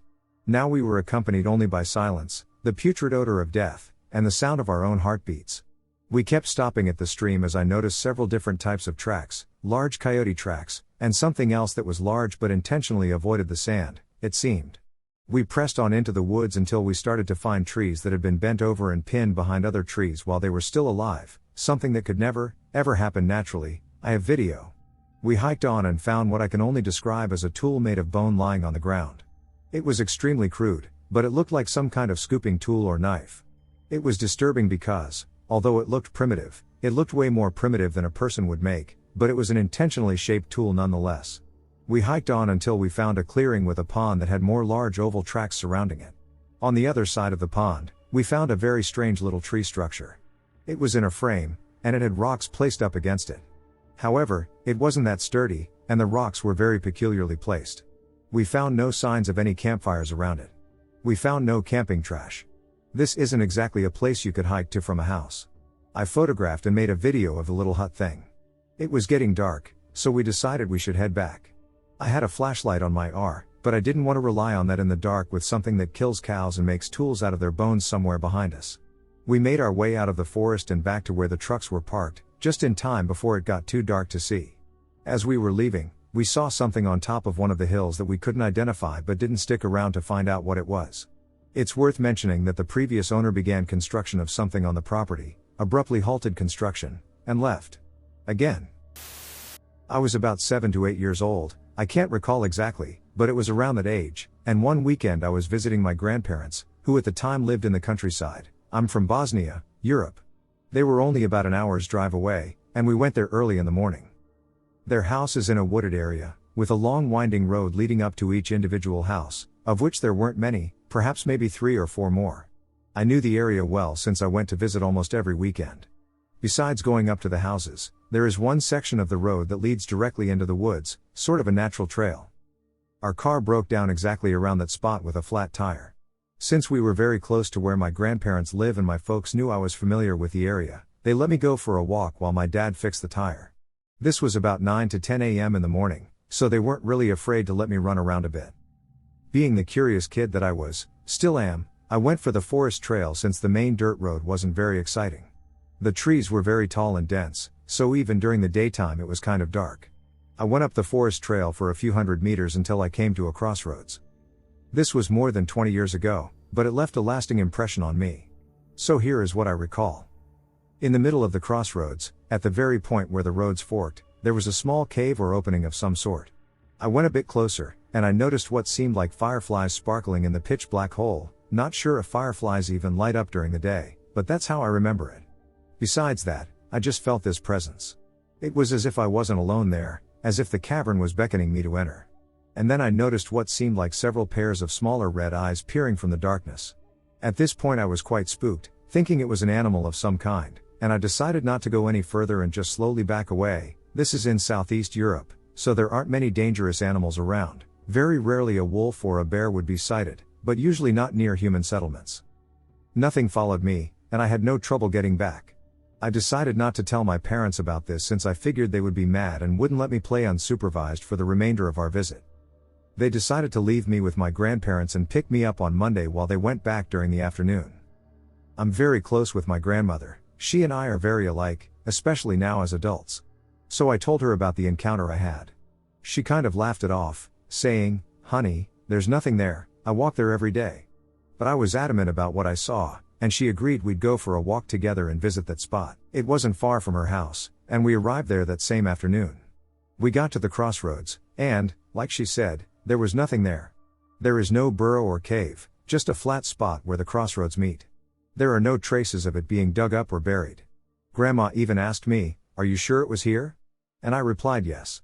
She didn't think much of it, chalking it off to childish imagination, but she told me not to venture out here on my own again.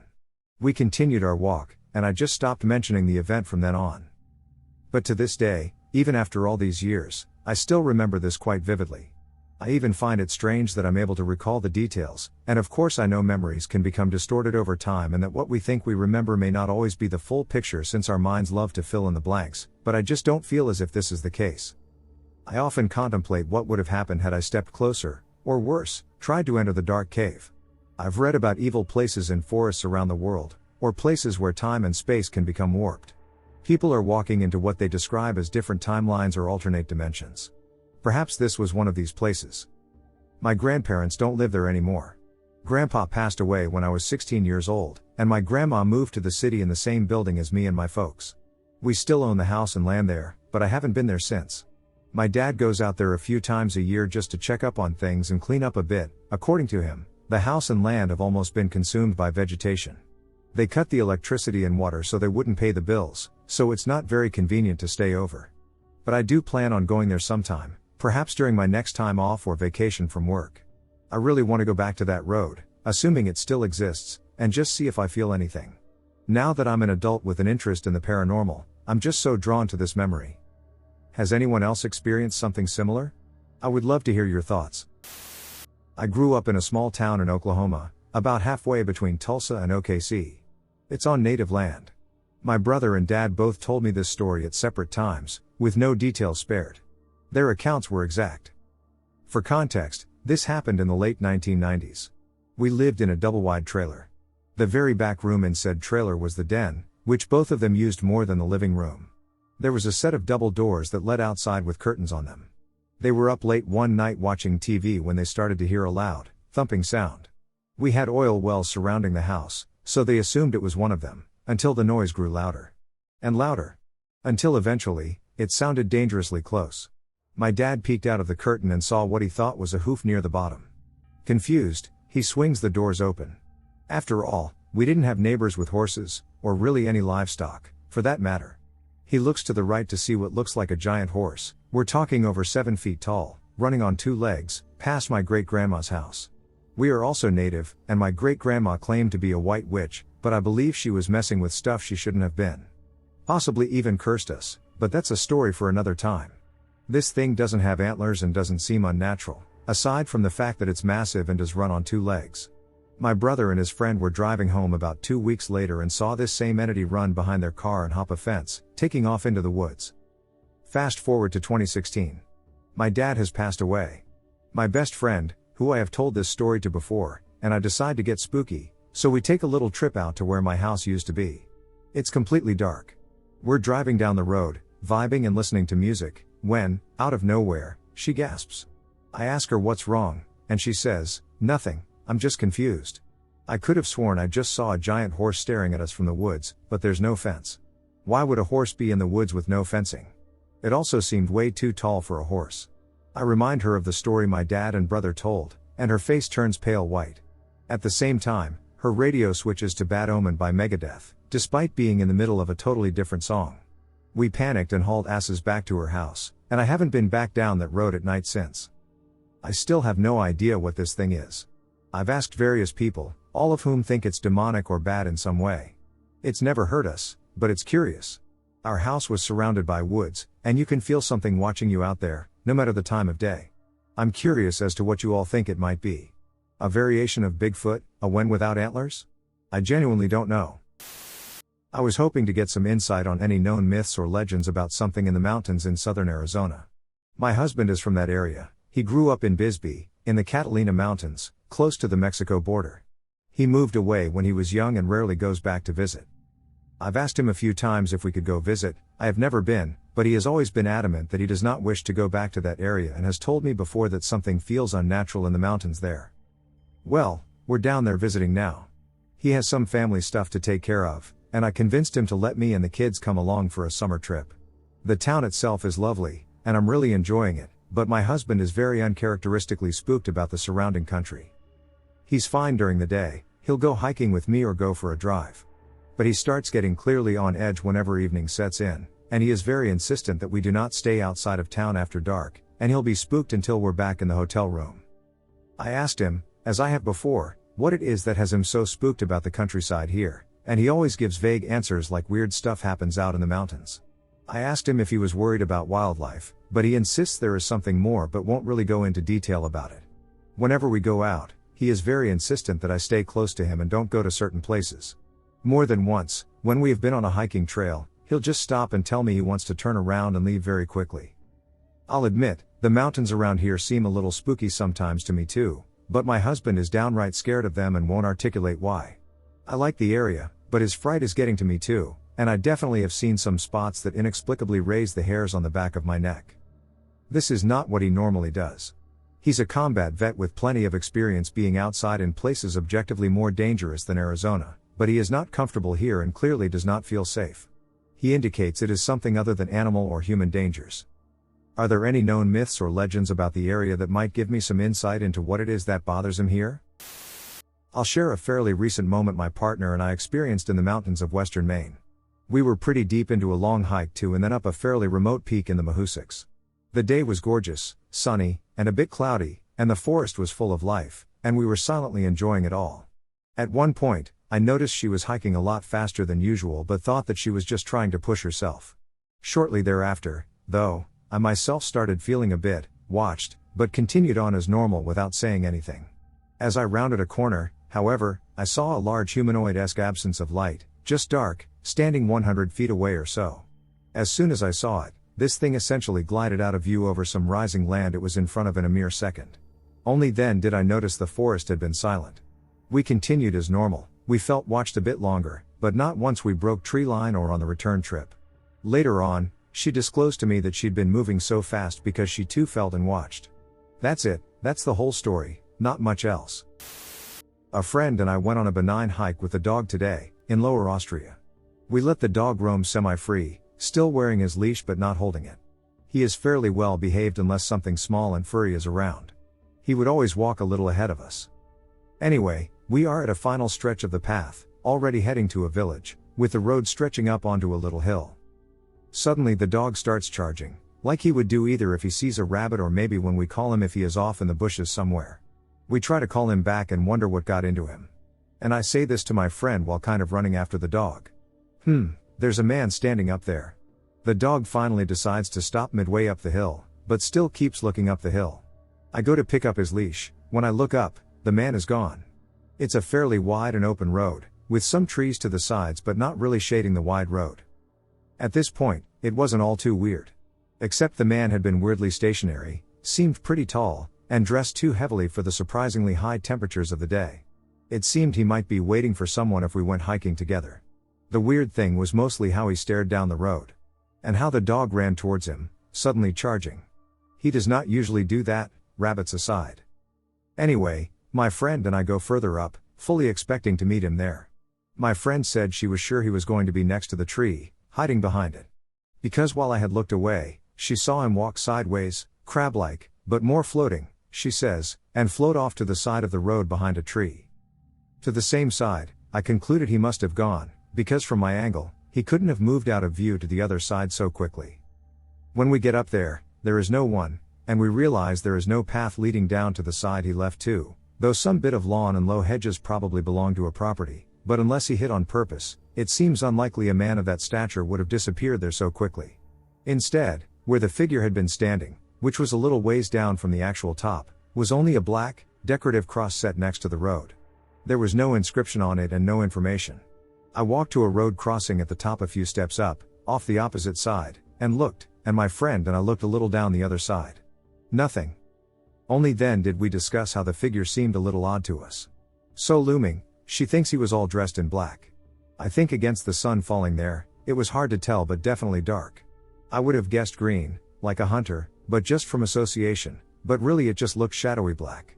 She thinks he wore a hat. I certainly think it's possible that he had dark hair. He was just really dark seeming somehow. In the literal sense, and as mentioned, they were vastly overdressed for the weather, and so bulky, it seemed old-fashioned even from a distance. But he also seemed to have his jacket open a little bit from the top, like 2 buttons down, and a possibly white shirt beneath. But obviously, he was quite far off. So all details are somewhat filled in, and the tallness and loomingness might as well be due to that. He just seemed too tall for the distance and maybe somewhat shadowy. We tried to ask at the local restaurant. They didn't know anything about it. The cross or ghost stories. If the dog hadn't reacted the way it did, we might not have made much of it. The figure also disappeared once the dog had stopped. He just wouldn't usually race towards people he didn't know. At least not in the way that he won't react to a no. The dog seemed to stop suddenly and doubtfully because he still kept looking up there.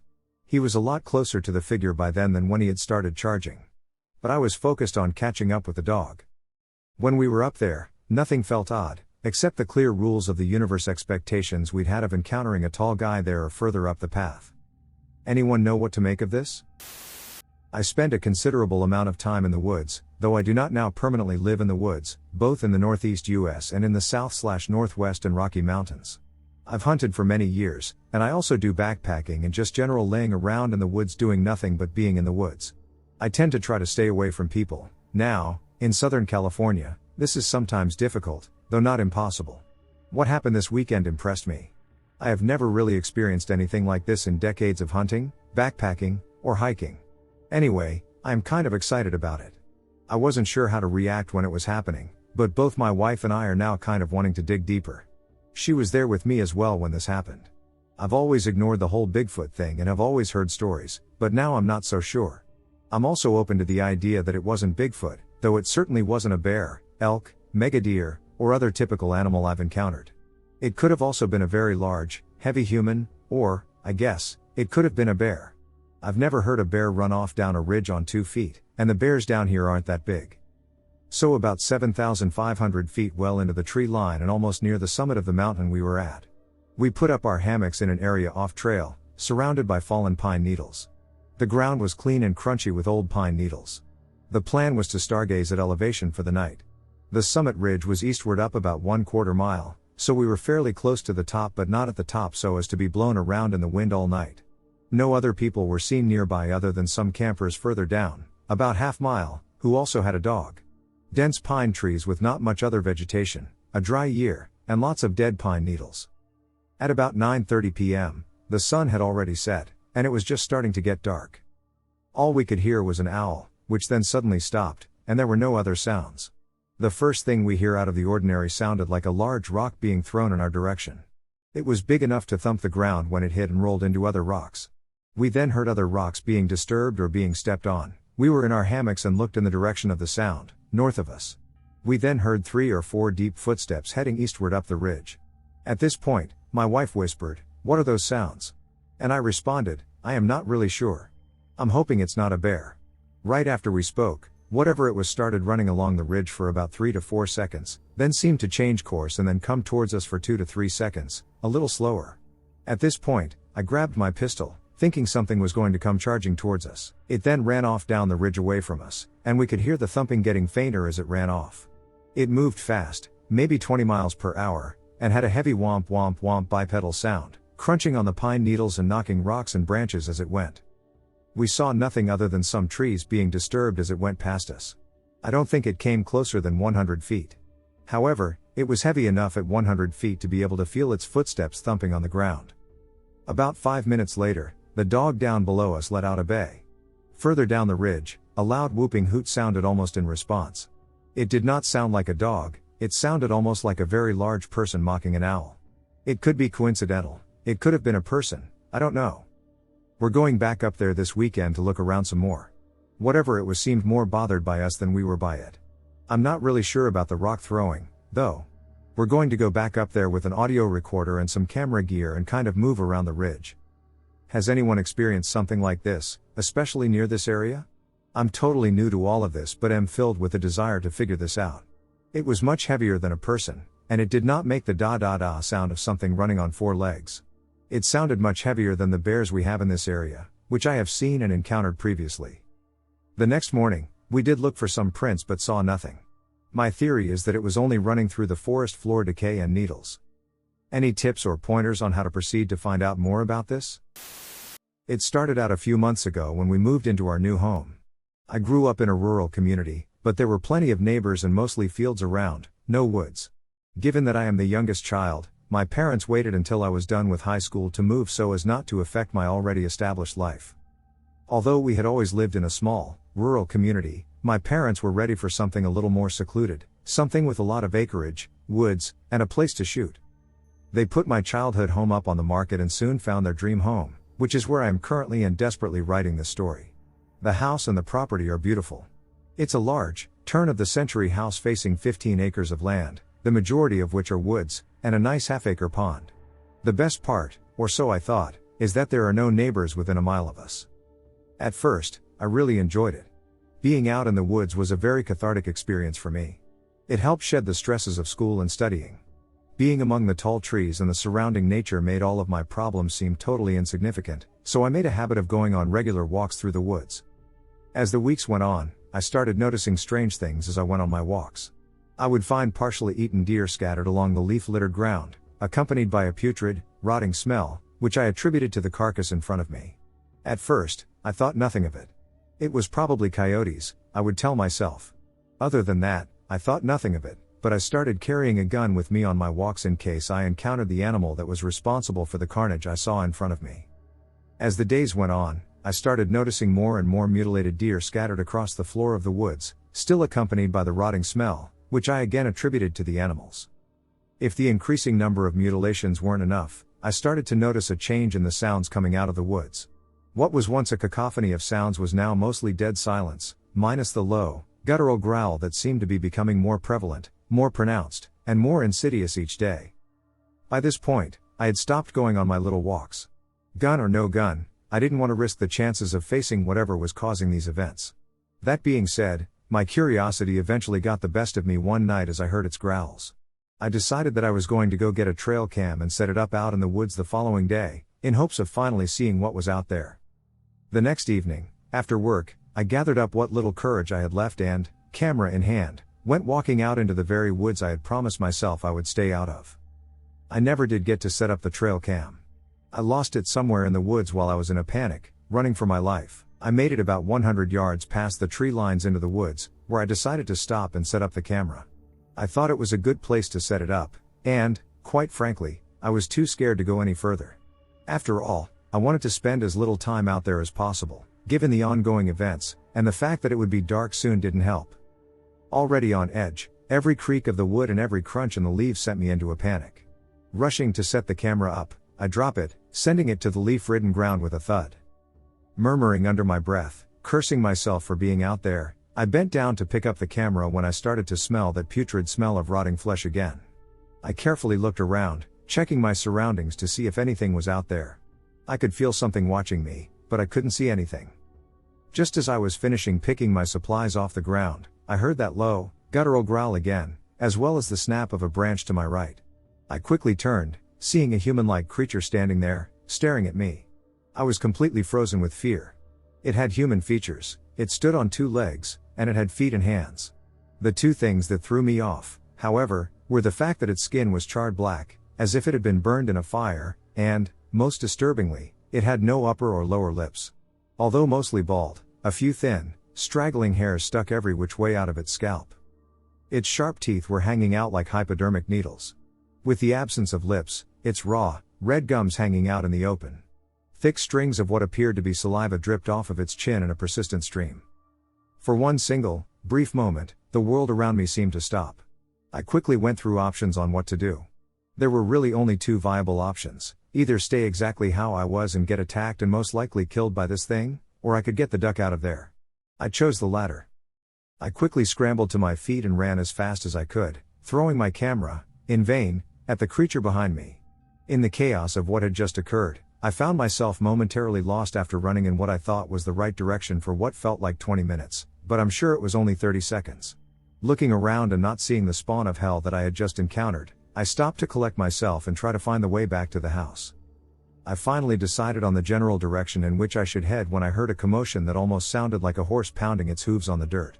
I looked behind me and saw that thing, whatever it was, running at me on all 4s, mucus like spit flying out of the corners of its mouth, like a rabid dog. I ran as quickly as I possibly could without daring to look behind me. Although I would not look at it, I could hear it galloping behind me and smell its rotten flesh. Tears ran down my eyes as I thought that there was no way possible to make it out of the woods alive when I finally saw the lights of my house out of the clearing. Using what little adrenaline I had left to sprint the 200 yards or so to my back porch, I quickly opened the door and slammed it shut, not daring to look out the window. It's been about a month since that happened. I haven't told anyone, and I will not dare go back out in those woods. I've been doing a lot of research to see if I could find any clues as to what that thing might have been. I've exhausted myself, but I think I may have come to a conclusion. The closest thing I could find was possibly a skinwalker. I know my sighting doesn't entirely match up with the stories I've heard, but it's the closest thing I've found. Growing up in the mountains of North Georgia, camping and hiking were things me and my brother did so often, it was second nature. So anytime Ryan and I had a break from school, we would head straight for the woods. We packed our gear, let our parents know where we were going, and that was that, no questions asked. We decided to camp about midway through the Jacks River Trail in the Cohutta Wilderness, and it's a trail we knew fairly well, as we had used it a few times before to practice long hikes. We arrived at the trailhead around lunchtime, parked the car, got our gear out, and headed into the woods. We passed a few hikers as we moved along and asked them how the trail looked, and the answer was always the same: wet. Jacks River Trail probably crossed the river 50 times as it went along its 17-mile-plus journey, and with the colder temperatures of late fall settling in, it was harder for the trail to stay dry. We moved deeper into the trail and started to look for a place to make camp. This is where Ryan and I made our first mistake. You see, Ryan and I have this rule. We don't camp near people if at all possible. Call us paranoid, but the last thing we want is for someone to drag us out of our tents and into the woods, never to be seen again. So we always camped pretty decently off the trail and in an area that wasn't popular with overnight camping. After roughly 2.5 hours or so, we found what we thought was the perfect place to set up for the 2 nights that we would be out. We came up to Horseshoe Bend and ventured about half a mile off the trail into a clearing and set up. We built a teepee fire pit for that night and pitched our tents on either side. After setting up and unloading, we decided to walk back to the trail and go exploring some of the many swimming holes Jacks River had to offer. This was during Thanksgiving break, and I remember being surprised at how few people were on the trail. Maybe it was the weather or the fact that this was early in the week, but there didn't seem to be anyone hiking, much less staying the night. Around 5 o'clock, Ryan and I headed back to camp to start our fire, make dinner, and settle in for the night. As soon as the sun began to set, the cold rushed in. We added more wood to the fire, sat close, and just enjoyed conversation. Ryan was 2 years behind me in school. I was a senior and he was a sophomore, but growing up, we had always been close. We always hung out in the same groups, played the same sports, had the same hobbies, etc. Around 9, we were settled comfortably around the fire. I had just texted our mom to let her know we were safe and getting ready for bed, and I remember we were talking about dreading going to our grandparents' house for Thanksgiving and having the same awkward conversations we had each year with family we only saw on holidays when things started to get strange. We were no strangers to sounds in the woods, and these woods were full of animals, from deer to black bears and even the random wild boar. If you are in the woods enough, you learn to distinguish certain sounds, and what we were hearing I can only chalk up to being odd. What Ryan and I heard was what sounded like someone sneaking around slowly, just out of sight. With an animal walking on 4 legs, you hear a tighter group of steps, but what we were hearing sounded very distinct from what a human sounds like when walking slowly or trying to move without making much sound. I remember we both pulled out our flashlights and showed them in the direction we felt the sounds were coming from, but that is what was so weird. Whenever we would fix our lights on a spot, we thought the sound was coming from, but the location of the sound would suddenly change. It was as if there were multiple people walking around us. That's when the whistling started. At first, I thought it was the wind, and I remember thinking maybe the wind is just throwing leaves around, and what we are hearing is nothing but the wilderness around us. Ryan looked at me and asked if I was hearing that. I didn't answer and was trying to focus hard on each individual sound. 2 consecutive notes with roughly a 3 to 4 second gap, and then 2 more consecutive notes. Over and over again. Ryan kept asking if I heard that, and I put my finger to my lips, trying to keep him from talking. The fear I felt was incredible. My jaw was tight, and my fist was clenched, knowing I wasn't ready for whatever was out there, if it was anything at all. The whistling continued for what felt like forever, but thinking it through, it was maybe 5 minutes when Ryan finally yelled out into the darkness. "Hey! Quiet!" The whistling stopped. The crunching of the wood stopped. Nothing. I was pissed. I looked at Ryan with a what the hell look, and he shrugged his shoulders. "I had to do something," he said. I just shook my head. We sat there in silence for a few minutes when the woods erupted with noise. Something or someone was running in a circle around our campsite. The whistling came back. 2 consecutive notes with the same 3 to 4 second gap, and then 2 more consecutive notes. How could someone whistle this loudly without cracking while also running? I was done. I stood up, shining my flashlight in all directions, trying to catch a glimpse of whatever was screwing with us. Nothing. It felt close enough to touch, but we never saw a thing. That's when the movement stopped, but the whistling was still constant. It was so loud. Inhumanly loud. I looked at Ryan and told him to call the police. Now this is the part I will never forget. The part I never like to talk about. While Ryan was on the phone with the dispatcher, telling them our location and what was going on, I stepped around the fire towards my tent. Inside my bag, I had a 6-inch fixed blade that I always carried, and I thought I would feel a bit more comfortable with it in my hand than with just my flashlight. As I went to unzip my tent, trying to keep my eyes toward the woods, I heard some movement directly in front of me. I swept my light up in front of me, and for maybe 2 seconds, I saw it. Whatever this person or thing was, it was about 5 feet up in a tree. Everything about it was long. Its arms, legs, neck, fingers, everything. And it was fast. As soon as the light hit, it launched backwards off the tree. I heard it land, but it either jumped an impossible distance or landed in a thicket because I heard it but never saw it. I don't think I have ever yelled so loud. I ran back to where Ryan was and sat down. He kept asking me what I saw, but I couldn't answer. I just kept thinking about what I saw. Maybe 10 minutes later, we saw a couple of flashlight beams coming through the woods, and about 3 guys came into view, asking if everything was okay. I settled a bit and started asking them if they had seen or heard anything. All they said was that they heard a lot of movement and then heard my scream, and that's when they headed in our direction. I tried to explain what had happened without sounding crazy, but it didn't seem to work. One of the guys walked around a bit, came back, and said he didn't see anything. Ryan told them that we called the police, and roughly 30 minutes later, a park ranger showed up. Ryan and I tried explaining everything to him, but he just chalked it up to either a curious animal or some campers trying to mess with us. Either way, Ryan and I decided we weren't staying the night. We packed our stuff up and walked out of the woods with the ranger. He took our statement, and we got in our car and drove home. Ryan and I don't talk about what happened that night, but neither of us have been back to Jack's River Trail and will probably never go back. After a cold couple of weeks of snow, we finally had a sunny day, and the temperature was 6 degrees C. My friend, I'll call him A, and I decided to spend the day going on a hike. We decided to go on a hike by my place, on a hiking trail beside the dog park. We got there, and it was really a normal walk at first. We took some pictures of the river and just enjoyed the time outside. About 20 minutes down the path, we came to a fork. I'm very familiar with this path. I've done this trail more times than I can count on both hands. I asked A which way he wanted to go. The left leads down and follows along the river, the right leads up towards the train tracks.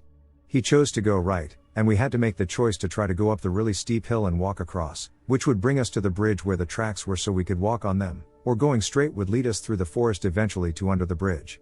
We tried going up the hill, but we got about halfway up, but it was too muddy from all the snow melting, and we kept slipping, so we decided to take the low route and just follow the trail.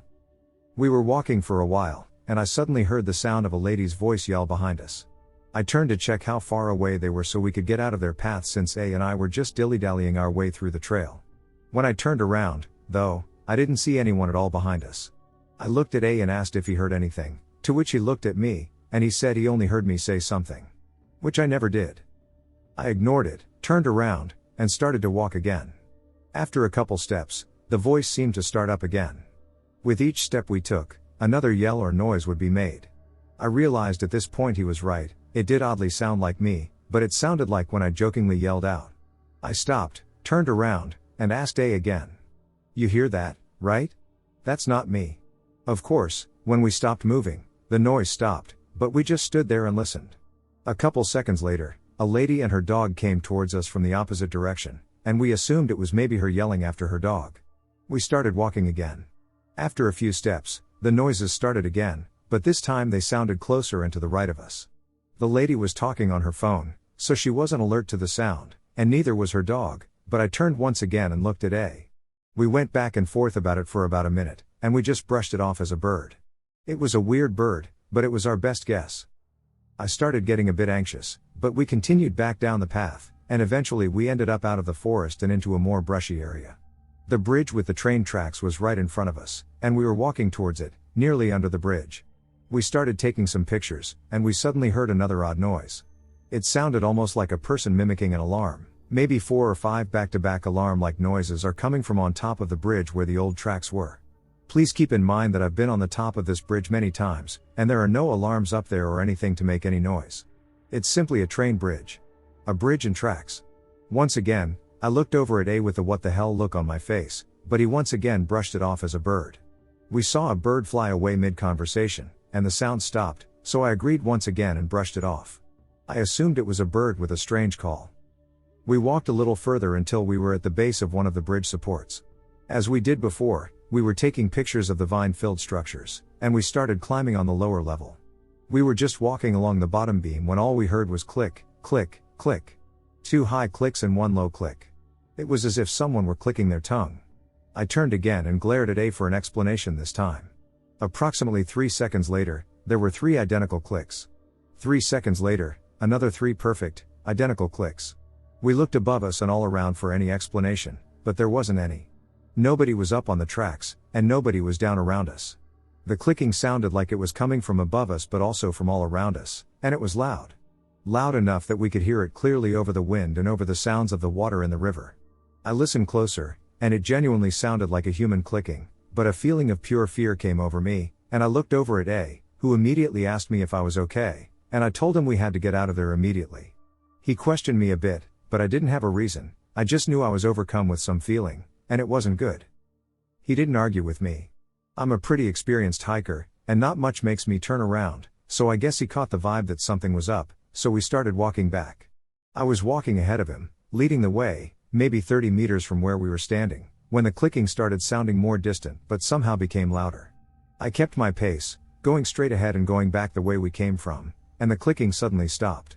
Everything seemed to stop except for the sound of the wind between the trees and the water flowing in the distance.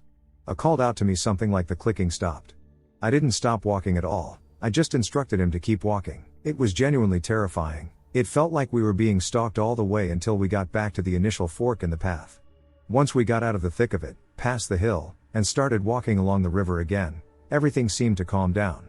Neither of us said anything until we got back to the car. We sat down in silence and stared at each other. He looked at me, and all he said was, "What the duck just happened? What was that?" And I couldn't answer. I just shrugged, and we started trying to figure out what it could have been, but we got nothing. We ended our day early. We tried to do some shopping, but neither of us could shake the uneasy feeling, so we just went home. I have no idea what the hell happened, but I've never felt a sudden sense of fear like that. When I was about 16, not long after I had just gotten my driver's license, my friends and I decided we would take a little drive up a road in our hometown known as the Spiral Highway. I lived in a valley, and the spiral highway was a very steep and windy two-lane road that climbed out of the valley. Originally, it was the only road that could take you out of the valley on the north side. Later, a new 4-lane highway was built some distance to the east, and the spiral highway wasn't used as much after that. Not that it fell into disrepair or anything, there were a few houses along it, but it was fairly empty a lot of the time.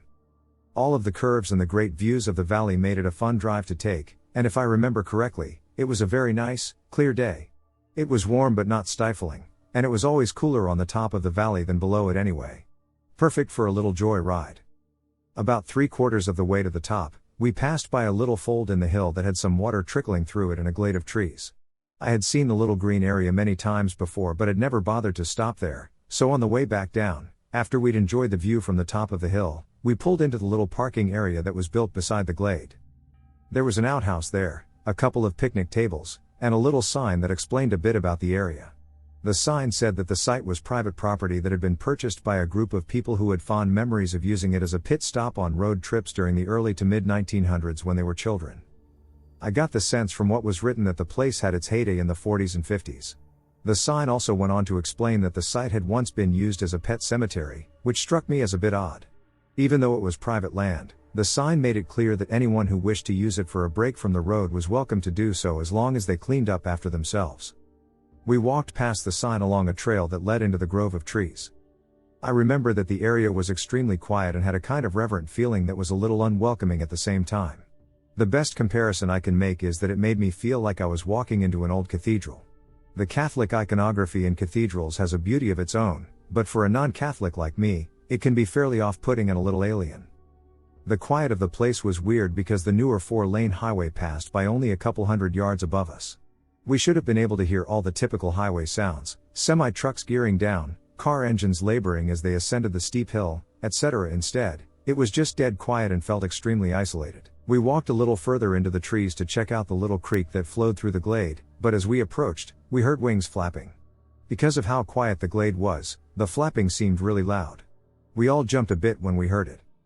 The bird that made the sound landed on a branch about 30 feet away with its back to us and perched there, unmoving. At first, I thought it was a hawk, an eagle, or maybe even an owl, but the more I looked at it, the more I realized that it was way bigger than those birds. The thing I remember most was how long its back was. The proportion seemed wrong somehow, though I can't describe why. Still, it seemed disconcerting to me as well. If I had not seen it on land, I would have assumed it was one of those fake owls that people put up to scare squirrels away.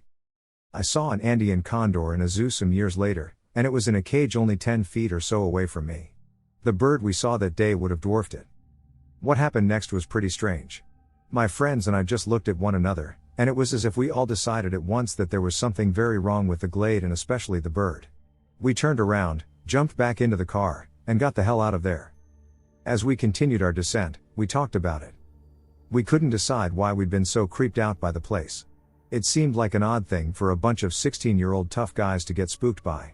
To this day, I have never gone back there. The whole place just seemed off to me. I know it's hard to describe such a feeling, but if you've experienced it, you know exactly what I'm talking about. I don't know if the feeling we got was a result of some kind of nature spirit or not, but there was a definite sense that the glade of trees was reserved, set aside for something, and despite the sign's reassurances, it is not available for just anyone. Sometime in roughly 1993 to 1994 was the first time I heard about the lady in the woods. I was in 5th grade, hanging out with some other boys on the school grounds. The story is your typical ghost story.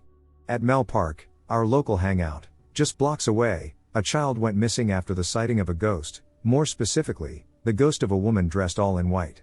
They didn't know the name of the child but claimed it happened in 1987. Another boy chimed in, and there was also an adult who went missing the night after a sighting of this same ghost a few years later. In both cases, the sightings happened after the park closed, well after midnight. The park is nestled in between neighborhoods, and there have even been reports of people who have moved out of their homes after seeing the woman drift through the woods. There were other stories I heard in the years after that included witchcraft, Satan worship, kidnapping, murder, and the occult. The story gained more momentum when another boy in our class, a few months later, found a pentagram spray painted on a tree on a path near the park. We actually rode our bikes out to see it. It was definitely there. Crudely painted in what looked like a real hurry. It was one of those things where there was no real way to know if the pentagram was part of the story or was put there because of the story. When you're in 5th grade, you rarely stop to think these things through. You only see what's in front of you, and what I was seeing was definitely creepy. May 1995, a friend of ours named Michael lived only a block away from Mel Park. His parents decided to allow him to have a sleepover for his birthday party. He invited 10 of us boys to stay the night, just doing what boys do. God bless those parents. By the way, that night, you can imagine where this thing was headed. Michael knew all the Mel Park ghost stories. He lived the closest of all of us and had a neighbor who gave him all kinds of crazy information, or so he claimed. He rehashed a lot of the stories we had already heard, and he even added a few others. After some time, and as the clock made its way near 1 a.m., it finally happened. One of the boys suggested we sneak out to see if we could find this lady ghost. So that's exactly what we did. We all made it outside, quiet enough, and made our way to Mel Park. Once we made it to Mel Park, we broke up into groups. A few walked onto the overgrown Little League baseball field. A few headed towards the playground equipment, near the only streetlight in the park. Myself and another stayed in the parking lot nearest to Michael's house. Yes, we were the skittish ones. I wish I could give you all kinds of cool things we did, but in real life, it's not that cool. Essentially, we just kind of walked around, looking and waiting. Really, we had only been there for maybe 15 to 20 minutes when it happened. I kid you not, just like the story, within minutes of us showing up. It was like a Lifetime movie. There she was, in the woods, to my north. I saw what looked like a pale white woman. White hair, white flowing clothes, and white pants. In the night, she looked to glow. It was literally the perfect example of what you would think of as a ghost. I have never been so scared in my entire life. To this day, it is still the most terrifying moment I've ever been in. That includes an automobile accident. Everyone saw her, all 10 of us. She stuck out like a sore thumb. We jetted. I mean, we ran faster than any of us had ever run before. All of us were completely silent, moving at our fastest rate towards Michael's home and safety. I could embellish here and tell you that she chased us or made a move towards us. I could make it out like her head split in half and bees came flying out, but none of that happened. In fact, she was facing a different way entirely. I don't believe the ghost lady even knew we were there. She looked as if she were simply peering deeper into the woods, as opposed to staring out at us frightened little boys running away terrified. That was that. We all made it back safely. We spent the rest of the night worried that this lady ghost was going to show up and kidnap us. She never showed up. We returned to school, and the lady of the woods becomes a legend. All of us share the story, and all of us back each other up.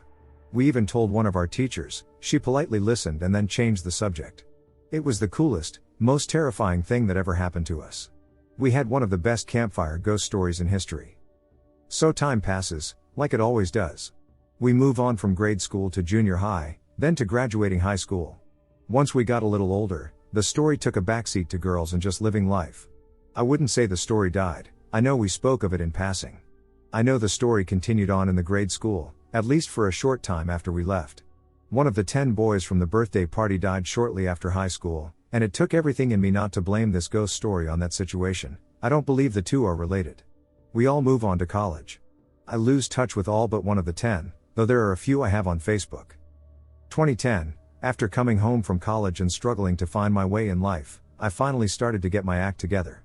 I found a full-time job, married my now wife, got a dog, and even had a couple of kids. Eventually, we purchased our first home, which happens to be just blocks from my childhood house. I end up in a little tiny house, 2 streets over, from Mel Park. After those floating years, I end up back where it all started. On my days off, I walk my dog in the very park where the lady of the woods scared me almost to death. This is where you really start to question yourself and your senses. At 27 years old, I would stare at the location where I saw that lady glowing all those years prior and try to make sense of it all. As you get older and wiser, you spend a lot more time trying to feel things out rather than just reacting. How in the world did I see a ghost in 6th grade with 9 other people who all saw the same thing? I know it wasn't a dream. How could we be collectively dreaming? I know it wasn't my imagination. It was really there. What I saw was real, but your brain has a funny way of making things fuzzy. It's hard to explain, but you start to question everything. You know it's real, but you also know it's not. That sentence shouldn't be, but that's just how my mind would read the situation.